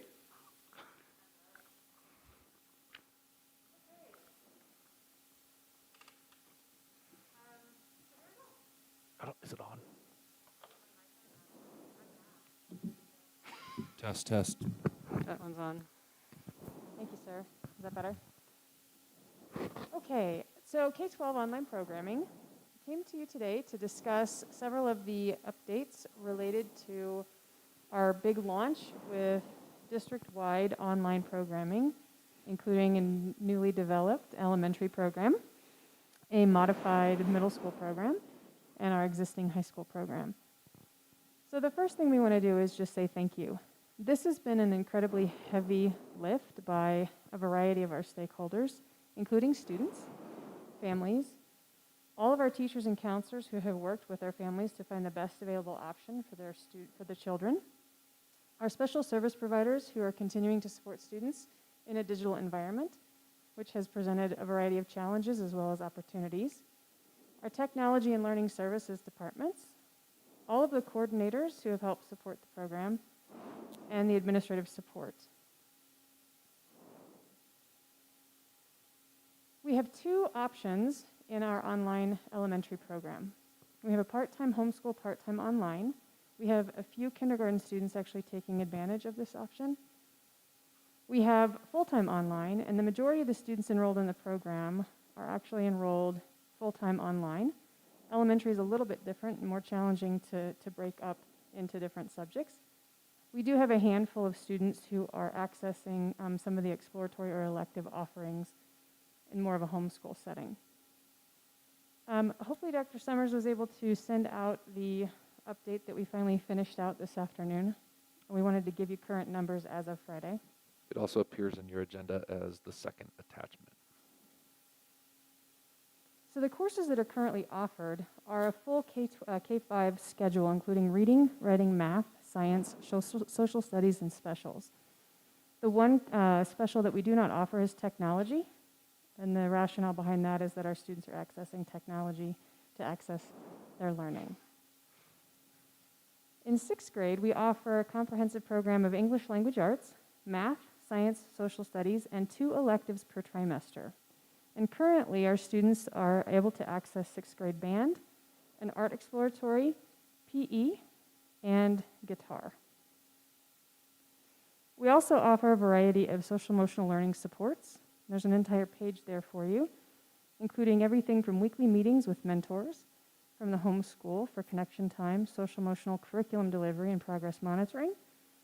We also are offering a weekly morning meeting for elementary students with their grade level teacher, so they can be with their grade level peers, as well as with the students from their buildings. We also offer additional support where students can meet with their homeschool counselor, and I don't mean homeschool as in school at home, I mean their school where they would attend if they were attending in brick and mortar. And we also have case manager support for the various students on different plans. So they also are checking in with their case manager as well as providing social emotional needs. For gifted students, we do have affective goals that have to be monitored. And we also have social emotional supports for students with disabilities as well as our English learners. At the middle school level, we do have grade and participation monitoring by our online mentor. We did add a position.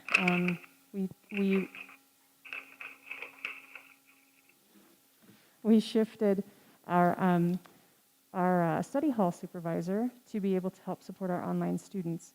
And so he is also, Ben Bonzer is also acting as a mentor for our online students. We do have regular counselor connection time, as well as recorded SEL lessons that the students can access that are from the counselors at Lewis Palmer Middle School. At the high school level, we do also offer, I'm happy to keep going, social emotional support through our online connection time as well. I also give you a list of all of the courses that are offered at the high school and middle school level. You can see it's a very comprehensive list, including all of our courses through Lewis Palmer School District Online High School that are core courses are NCAA approved, which is pretty rare. That was quite the feat that we were able to work with the Clearinghouse last year to accomplish that. Can I ask a question about that? How does this year's compare to last year's? This year's what? It's expanded? The course offerings, yes. Yeah, the online. So, yes, the online course offerings for, well, one, obviously for elementary, they're all new. For middle school, we were able to utilize our existing staff that we've shifted to be able to offer courses that are utilizing our curriculum taught by our teachers. In the past, we had about 20 students accessing online middle school. We have 171 this year. So we were able to offer advanced math, advanced language arts, science, social studies, as well as all of the grade level content. We also offer a variety of electives for the students, including Gateway to Tech, web design, game animation, and even an art exploratory. At the high school level, we've expanded our offerings to include honors courses in Honors English 1 and English 2, as well as Honors Biology. We also offer a variety of AP curriculum that is through an external vendor because we don't have a high enough number of students to be able to offer it from one of our own staff. And one other question, you'd mentioned some coordination with homeschool enrichment. Do you have, is there much interplay between your online? So no, actually, what I was saying was homeschool does not mean Homeschool Enrichment Academy. It means the school where they would attend in brick and mortar. I understand. So there's no support for online kids through the HSEA? So Homeschool Enrichment Academy is a part-time enrollment. It's a different type of enrollment for a student whose parents designate that they are homeschooled. We do have some homeschool families that are K-12 accessing our curriculum as a part-time student and then also accessing homeschool. Our online curriculum? Correct. Got it. So there's 100 plus in HSEA, right? 138. And they're homeschool, and some of them access our online curriculum. No, you can't have two. If you're homeschooled in the state of Colorado, the parent is the primary educator of the child. So you can only have up to a part-time enrollment. So if a student accesses the Homeschool Enrichment Academy, it's part-time only. Correct. Got it. And do we have many of them that do that? So we have 138 students accessing HSCA K-8. We have, I believe, 18 high school students accessing part-time homeschool, part-time online. And at the elementary, we have 3 kindergarten part-time. And at the middle school level, okay. But I can get you the exact numbers. So can I follow up with that? Sure. So just a clarifying question. So our online students, they're directed at home with mom and dad when you say homeschool. But are they attached? Are the students attached to a brick and mortar building?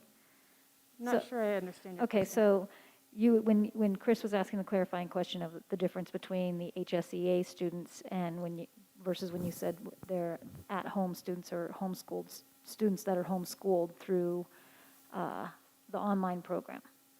And so those students are attached to a brick and mortar. So for example, if you have a student that lives in Jackson Creek and is in this online program, they still have access to and are attached to Bear Creek Elementary. Correct. The mentor meeting that they would attend weekly would be the Bear Creek meeting. That was, yeah, thanks. Mm-hmm. So you can look at a variety of courses. We did, as I said, add over quite a few courses to our offerings. For high school, we were walking through that. We did add Spanish 1 and 2, as well as pre-calculus and personal finance. And those are all taught by our teachers.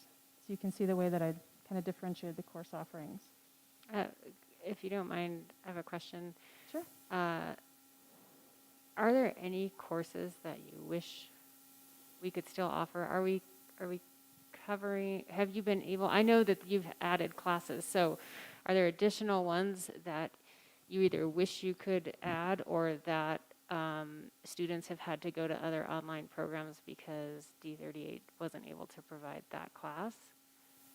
So the courses that we typically offer, that what we AP European History, that's a course that we've held on to as a district. But the vendors that we've used for AP Curriculum, CDLS and Edgenuity, do not offer that course.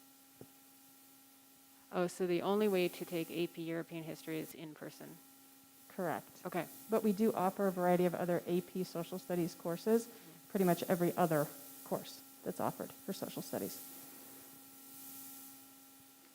Like band and choir are also very difficult for us to offer. We've tried to be creative with some of that for students.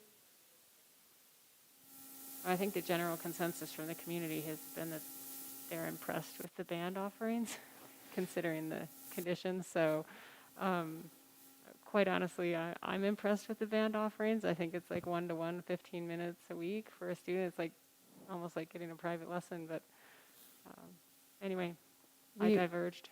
Well, we have phenomenal educators that do try to connect with their students regularly, and that does take a lot of time.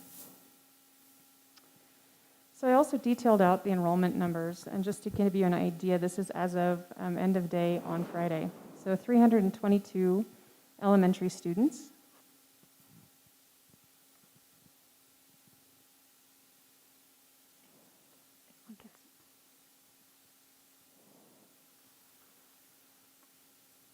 We also have, in terms of percent minority, we're at 28.6%, 14.6% free and reduced lunch. And as I said, the majority of the students are accessing full-time education. At the middle school level, we're at 171 students, 24.6% minority, 14.6% free and reduced lunch, and a 24 student part-time access, and 147 full-time access. At the high school level, we're currently at 373 students. You can see that we're more heavily geared toward 11th and 12th grade students accessing online education. We're at 27% minority, 9.9% FRI, and split 170 to 203, meaning that 170 students are accessing part-time online. That could be a combination of Career Start,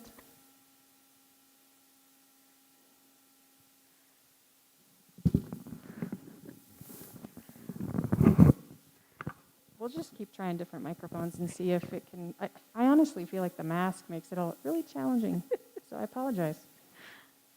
Okay, so we have 170 students at the high school level accessing part-time. It could be a combination of part-time online, part-time Career Start, part-time online, part-time homeschool, or part-time on, part-time brick and mortar. So that's one reason why you see the numbers the way they are at the high school level. For district comparison, our normal percentage in total, when you were adding up all of our student and population, the comparison data is percent FRL is 10.8% overall, and our minority is at 21% overall, K-12.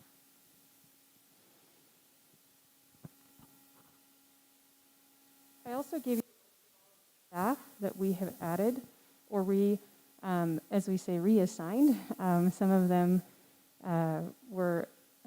they volunteered to help support the online effort, and so that was a terrific endeavor for them to be able to start something, so that was exciting. You can see all of the different elementary staff that have been added. You can also then look and see at our who is teaching middle school and high school courses. for us. Some of the challenges that we faced where we are able to work towards solutions, one is the considerable volume and reassignment of staff. We're continuing to take registrations for online for our students because we know that their situations continue to change. And although that flexibility is a wonderful option, it does come with some challenges. In terms of space, we've also had to reappropriate some of the space that was used for in-person learning for our online teachers to be able to collaborate. We also did have to add some administrative support. The elementary program is 320 students, and that is a large program. So Alicia Welch and Tiffany Brown and Becky Balkenbush are all helping with that endeavor. By the way, all also doing other jobs. Mm-hmm. Communication has also been a challenge, given that we are continuing to work through how best to help parents and students understand all of the different expectations within an online program. As you've probably heard from a variety of school districts around the nation, technology continues to be, Yep. Can we say opportunity for growth? That's a good way to put it. Every single platform, every entity has faced some significant setbacks as well. So we're continuing to work to be able to update accounts, automate as much as possible, get training and support for staff.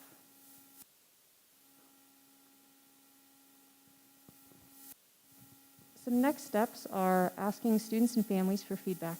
How's this going? Do you feel like you can get help? Do you feel like you are connected to your school? So great questions for us to ask about 6 to 8 weeks into our implementation. We are also trying to figure out the best timeline for enrollment as we transition into second trimester in November and into second semester in January. We continue to build out our coursework and add classes. We also continue to build out support for students and for families.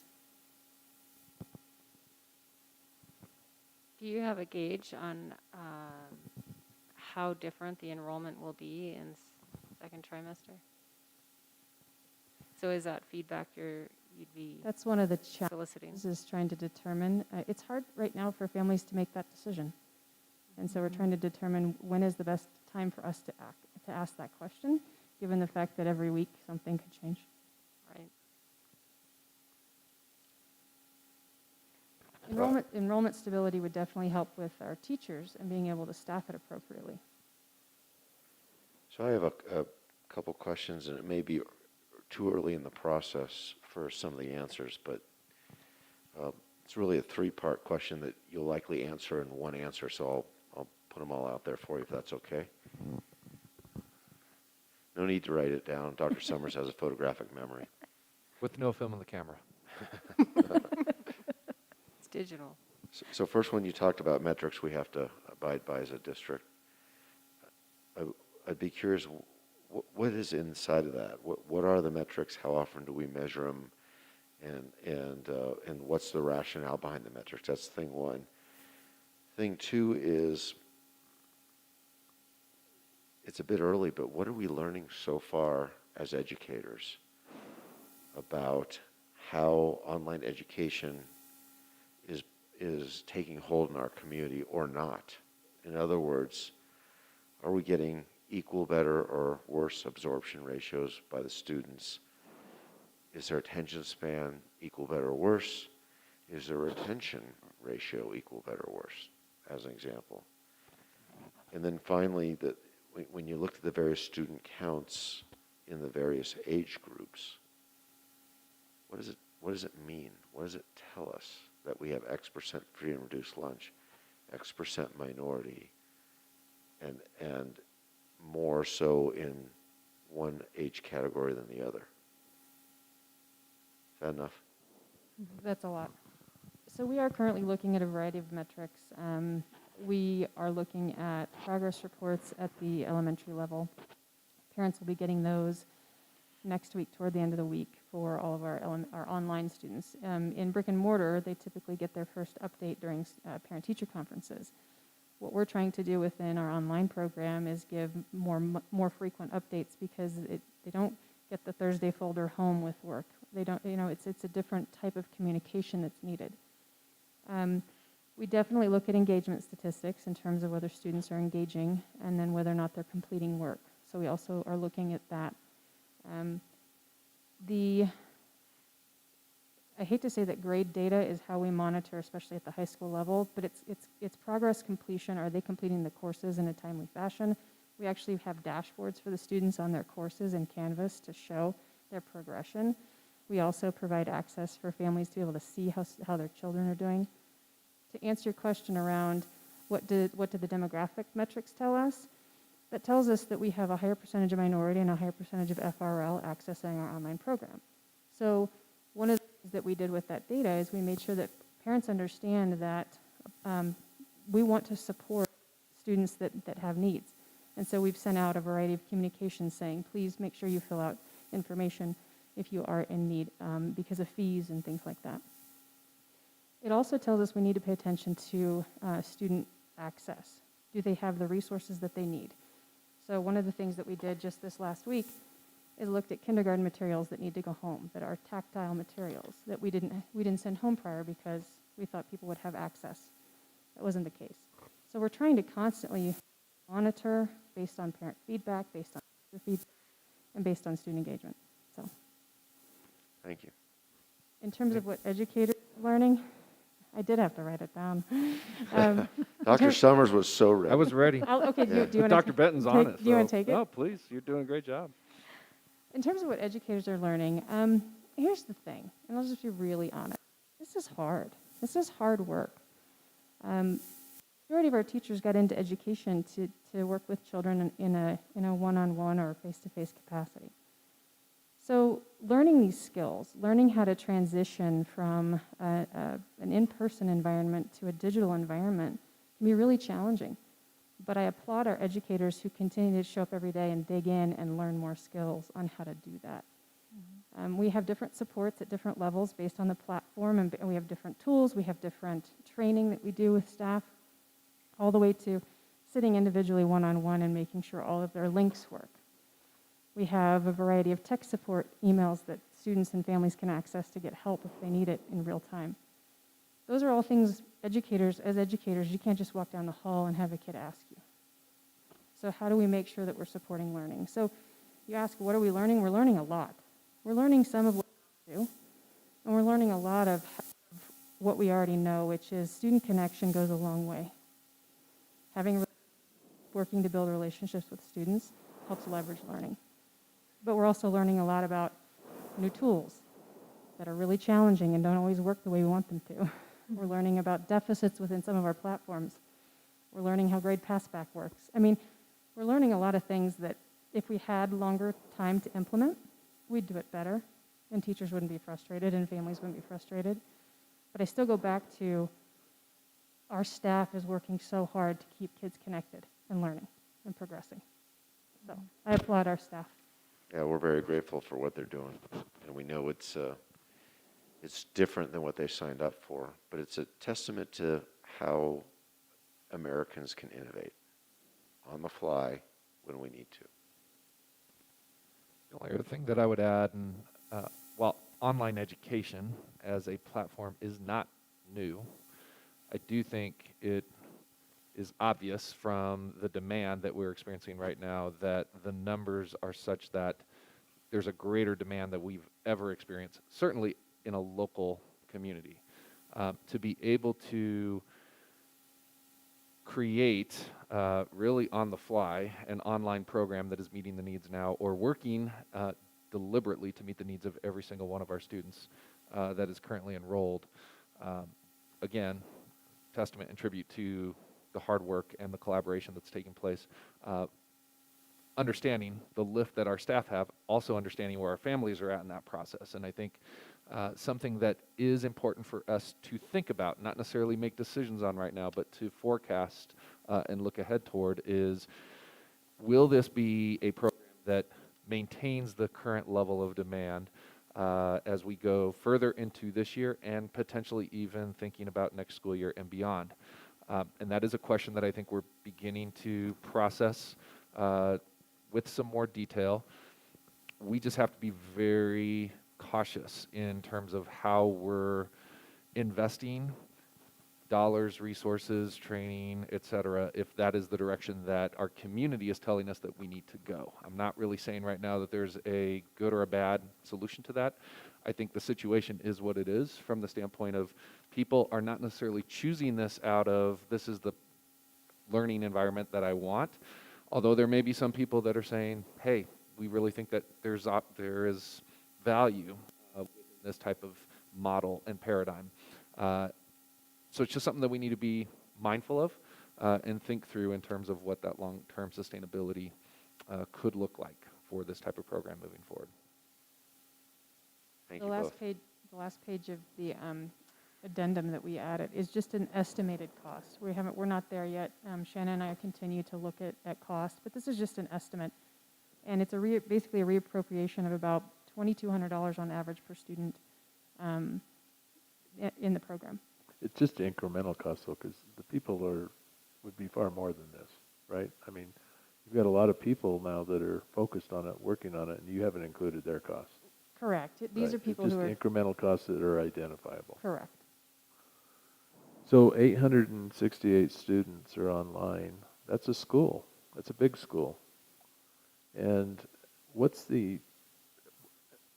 from a staffing perspective, have you had to add staff specific to this school, or have you just reallocated existing resources?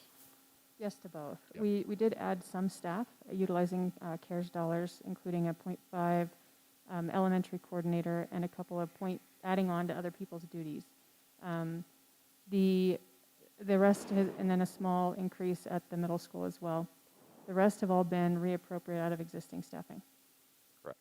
Or additional stipends for additional work that we couldn't carve out within the academic day. But it's also enabled you to have 322 empty seats in your elementary schools that you use now for social distancing, I'm assuming, some way of... We try not to think of it exactly that way, but that's Practically certainly speaking. a byproduct Yeah. of the shift away from in-person. Sure. And let me add that in my mind, the biggest detriment to online learning is connection. And I suspect that I don't know how you overcome that, because that connection it's virtual. There's just no way to get around.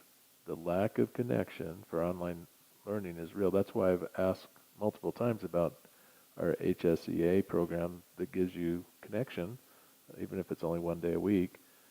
Longer term, perhaps, that becomes part of an online solution, because connection's the key here. And of all the emails that we see and read, I think connection's the number one issue that parents will be complaining about, is the lack of communication or the lack of connection, which is just inherent in what you're doing. And number one, to bring up this size of a school, an online school, is remarkable.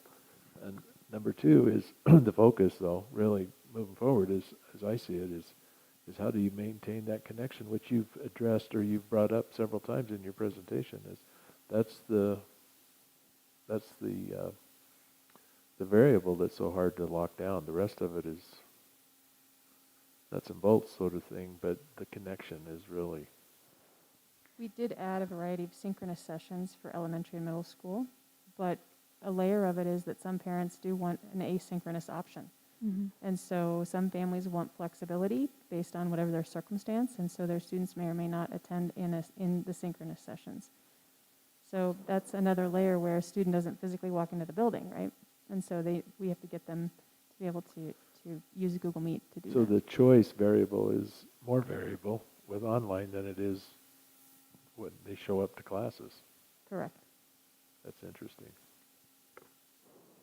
I have a couple thoughts I'd like to,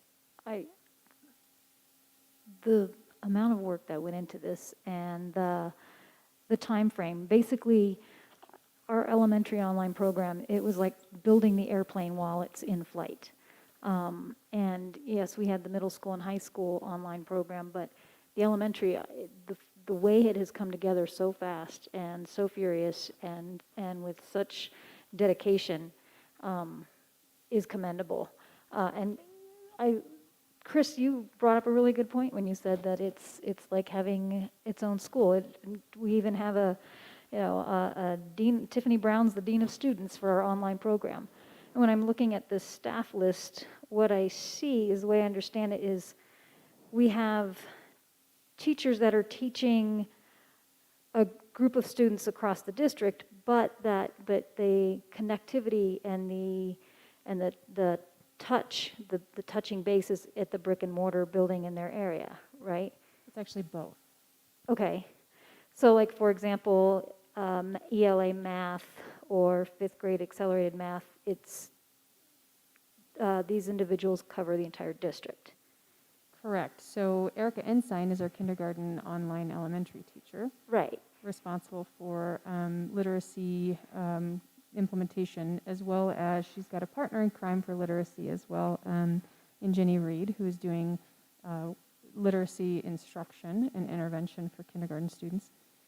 Erica meets with all 5 elementaries, 1 per day. And then she also, wherever the student attends, like maybe at Bear Creek, they also meet with a mentor there once a week. The mentor.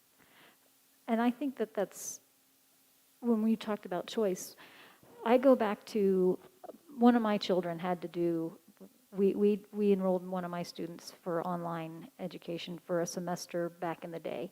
And back then, D38 didn't have what we needed, so we had to go through a different district. There was no mentorship. There was no connectivity with any brick and mortar building. It was us at home and him online, and then us looking for that connectivity somewhere else. So the fact that we are not only providing online education for these students, but really wanting to make sure that they do what we can to make sure they're engaged with their home school, their school in their district or their area, not to be confused with HSEA.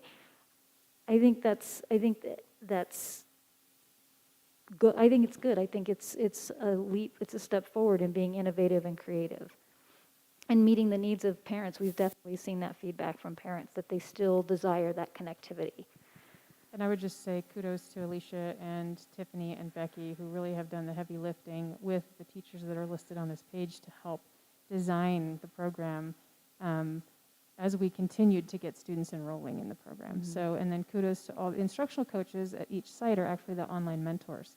So not only are they helping support learning in person, they're also supporting their online students. So it's a heavy lift by everybody in that environment. So that's one reason why I wanted to give you the whole list, so you could see everybody who's participating.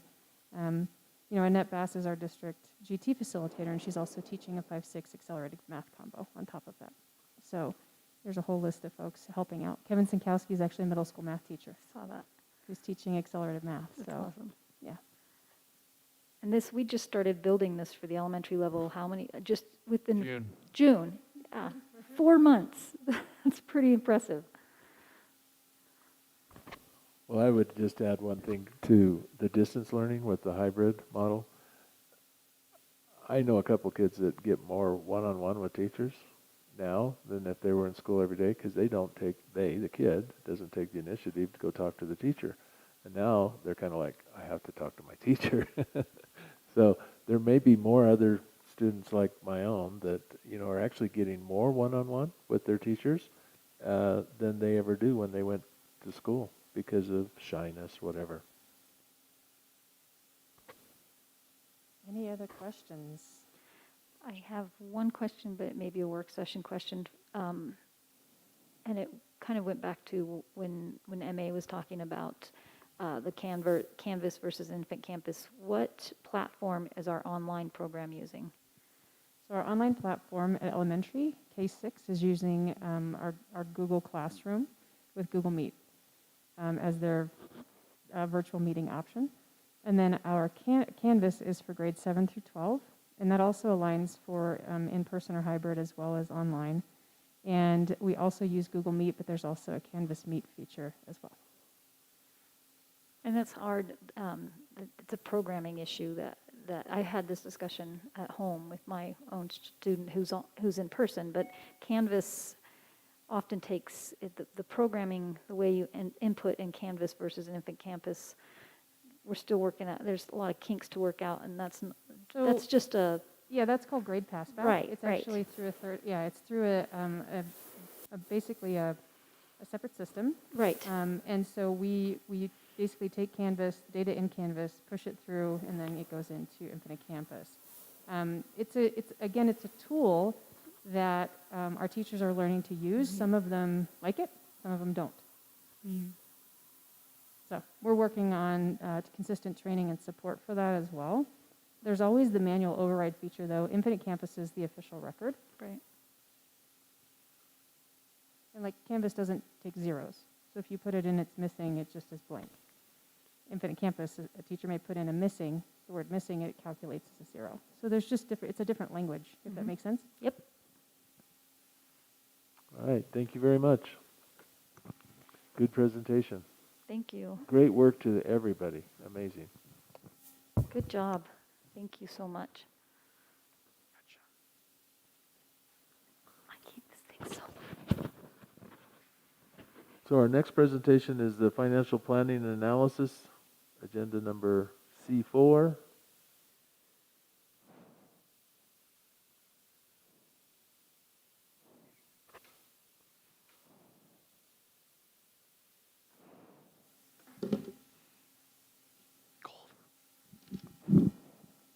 Okay, let's make sure. Oh, I get to drop that for a second. Okay, so really the big thing tonight is just looking again at enrollment. We did adjust this grid to separate out MAs to campuses, so you will see those numbers there. And I believe that might answer a question from earlier regarding capacity at each of those buildings. And then you also have your normal monthly reports as well in there. Nothing major to note. I believe we'll have quite a bit more information a month from now. The 868 students that are online are included in these numbers, correct? Correct. And they are included as students that are attached to their brick and mortar homeschool or their school of choice. So we're down from a year ago, if I understand this correctly. Correct. From the October account a year ago, we're down as a district, including Monument Academy's slight increase, down 256. So we're down almost 300 students from a year ago. Correct. But if you remember, we did budget based on that reduction, so we're actually a little bit over budget. I understand that. What I can tell you about that trend, based on conversations that we continue to have with other school districts, that is extremely consistent with trends that we are seeing across not only the local area or region, but really statewide. So I believe the current difference from last year's October count to what we're projecting for this year's is about 4,000 students across all the El Paso County area districts. How many? 4,000. Wow. And what's, I think, very interesting to note is that by and large, the vast majority of those students are coming from the elementary level. The reduction? Yes. Right. So where are they going? Well, we do know of students, and I don't know if we have this corresponding chart already built in. We do, in our local area, we have more students that we know are opting for homeschool, or more families that have opted for homeschool. We anticipate that there have been students and families that have had to move due to various reasons. What becomes a little bit of a guessing game, although I don't think it's as pronounced in our local area, is families that literally we have no idea where they are or where they have gone. So there's certainly an element of, well, what happened here? Now, I think in our case, what we have done is working to reach out where we don't know about the current status of a student or a family, Sometimes it's just a breakdown in communication. Like I say, I don't think our numbers in that particular realm are very drastic, but that is a phenomena that we are noticing at a very broad level, and that's a statewide issue. But so when we do the October count, we get that submitted, and later in November, December timeframe, we can see the opt-in, opt-out numbers, but that's all public education. Correct. Do we have any way of tracking migration to private education? If the family notifies us of such, we are able to track that information, yes. But that's the only way. That would be one aspect of what we ask for when we are talking with a family who is opting to go elsewhere. Can you let us know where you're ending up going? And sometimes they will identify that for us. Is that data information available with the CDE? In terms of a family notifying us and where they end up, what we end up getting from CDE is essentially a report that tells us where our kids have enrolled. But in public education? Right, to an extent, yes, but I don't think it's necessarily able to pinpoint to every single.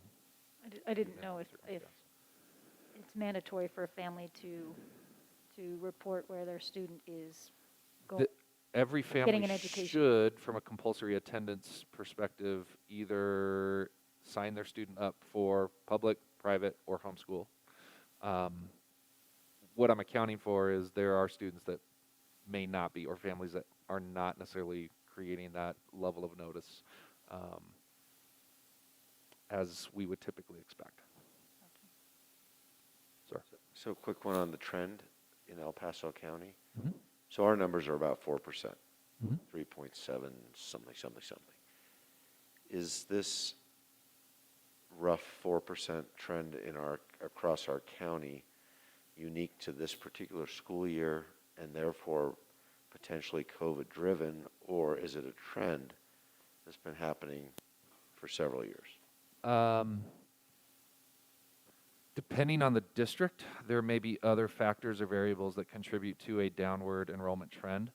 I don't believe that's the case with what we're seeing area-wide at this point, because you have districts, for example, District 20, District 49, that have been growing for several years up till now. We obviously were on a growth trend, but last year was a little bit of a anomaly from the standpoint of we didn't see that same level of growth.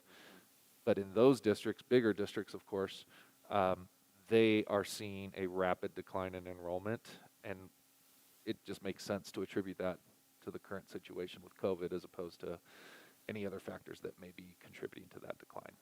So the question really is going to be what happens next year and the following year, and at what point are we going to rebound?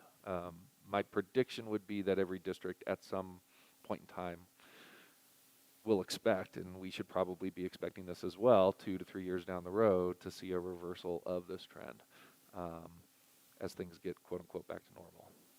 But that's just a conjecture on my point at this point. So I don't want to play Nostradamus and prognosticate either. Out of curiosity, for the October report, can we get a breakdown of how many students in each building are physically in the building versus online? We already have that for you.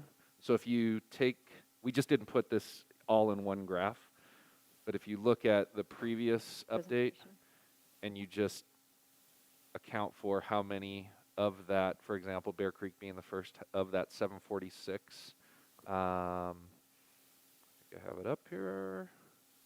We currently have, I don't have it exactly in that report. Okay, so bottom line is yes, we can.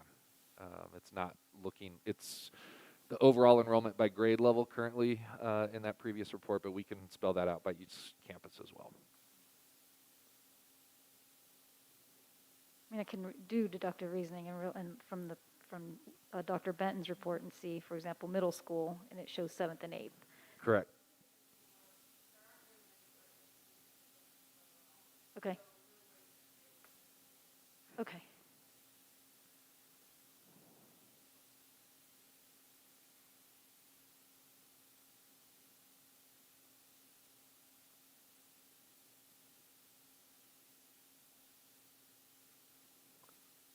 There is, just if you're interested within your executive content, this would not be a report that we would publish for everybody, but a more detailed enrollment report direct from Infinite Campus that you can identify by grade level, or excuse me, by school, and then that online student summary is built into that as well.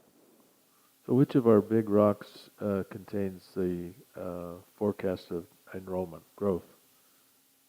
That would be goal 4. Okay. So when we get there, you know, I've really not thought about asking for an update from the demographer this year, but at some point we're going to have to look at that, obviously. But I'm not sure it makes sense to do it this year. I think that's worthy of additional dialogue.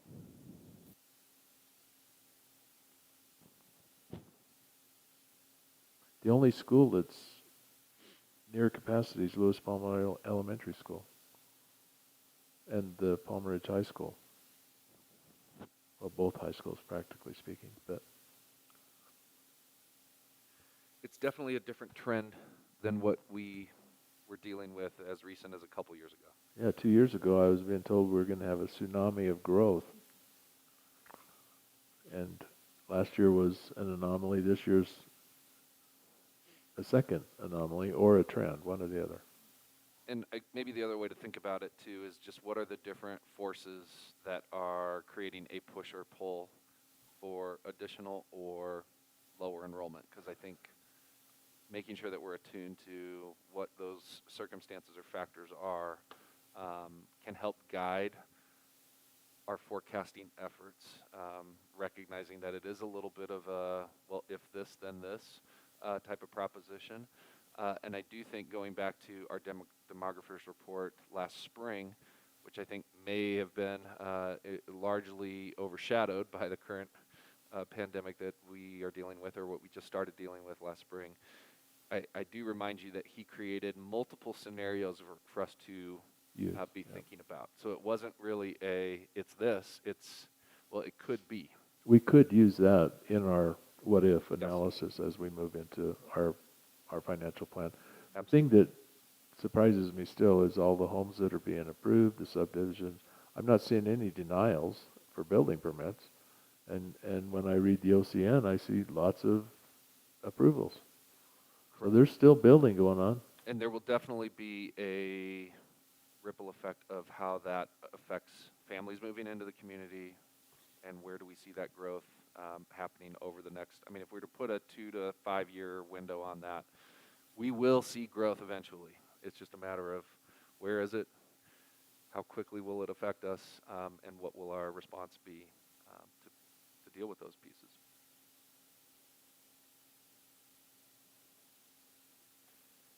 Anything else on the enrollment? Can we move on to the other slides then? Thank you. Or do you have any questions about these other slides that they had? The cost, revenues, you're good on all of those? Okay. Thank you. Thank you, Shanna.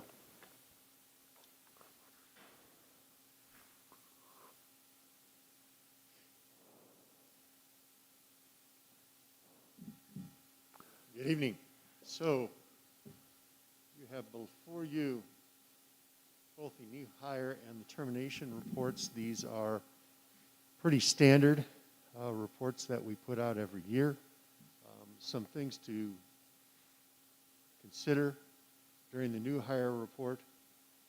This is not new administrators. Those are administrators that were hired when others left.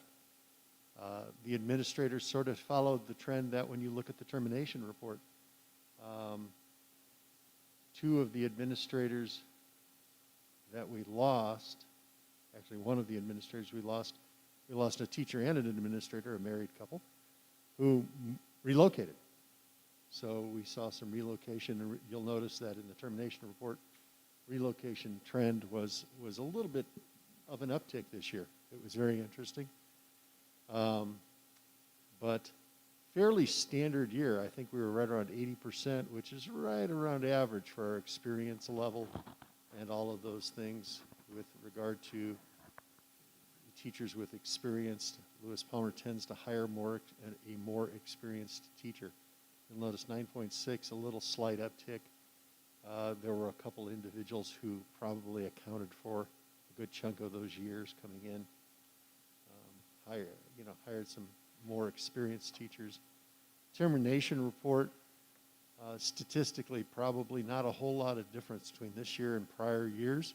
Like I said, the relocation number did jump up and was somewhat higher at 21, about 5 to 6, 7 people higher than about average for the past few years.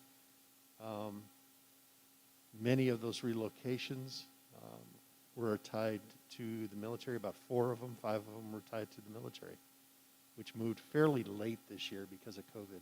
It seemed like there were a lot of late moves, military moves because of that. You will also note in this report really ends right around July. We had 4 retirements in August. So the true impact of COVID for this year will be split between the 2 years. And it's hard to determine. There was an impact to staff from COVID. And some of it's picked up in this, and some of it's picked up in other demographic or data pieces. And do you have any questions?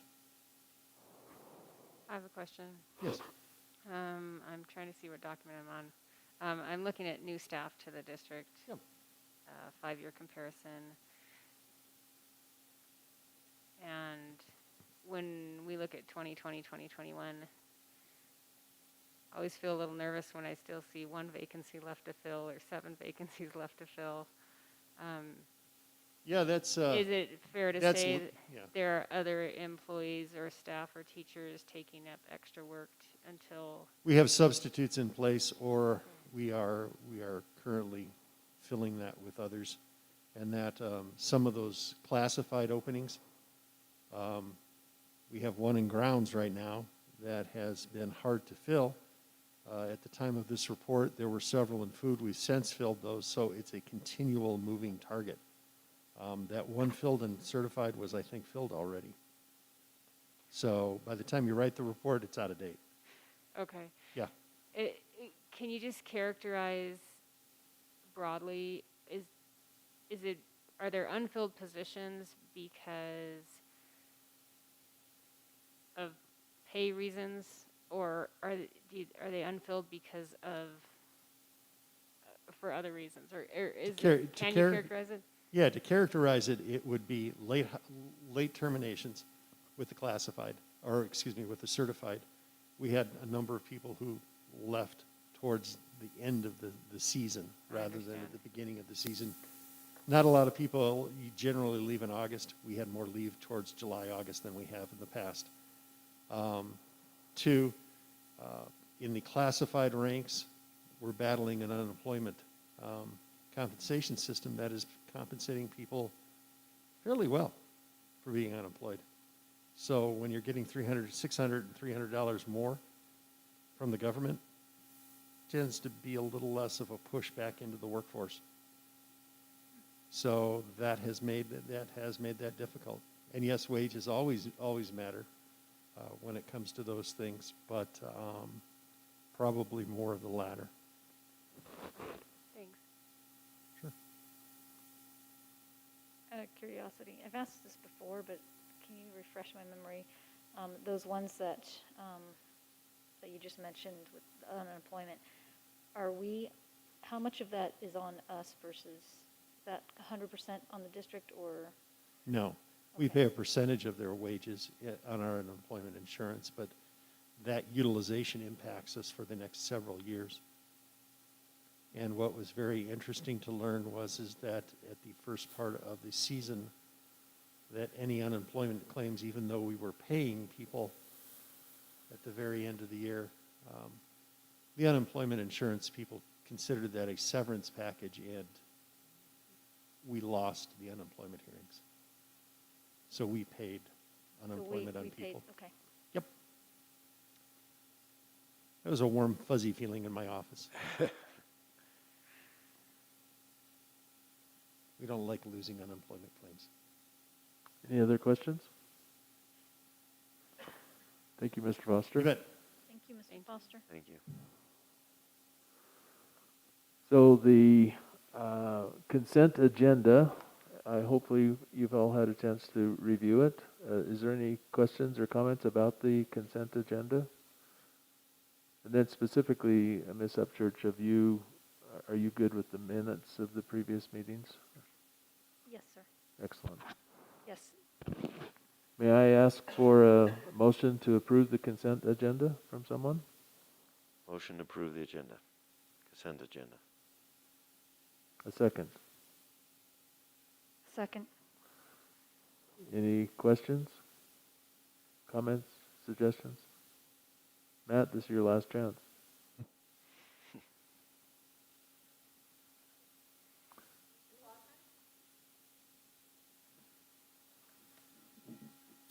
Are you there, Matt? I'm sorry, I was on mute. Can you hear me? Yes. All right. Aye. Aye. Aye. Aye. Aye. Excellent. Then this meeting will stand adjourned. Thank you. Thank you. Thank you, sir. Thank you.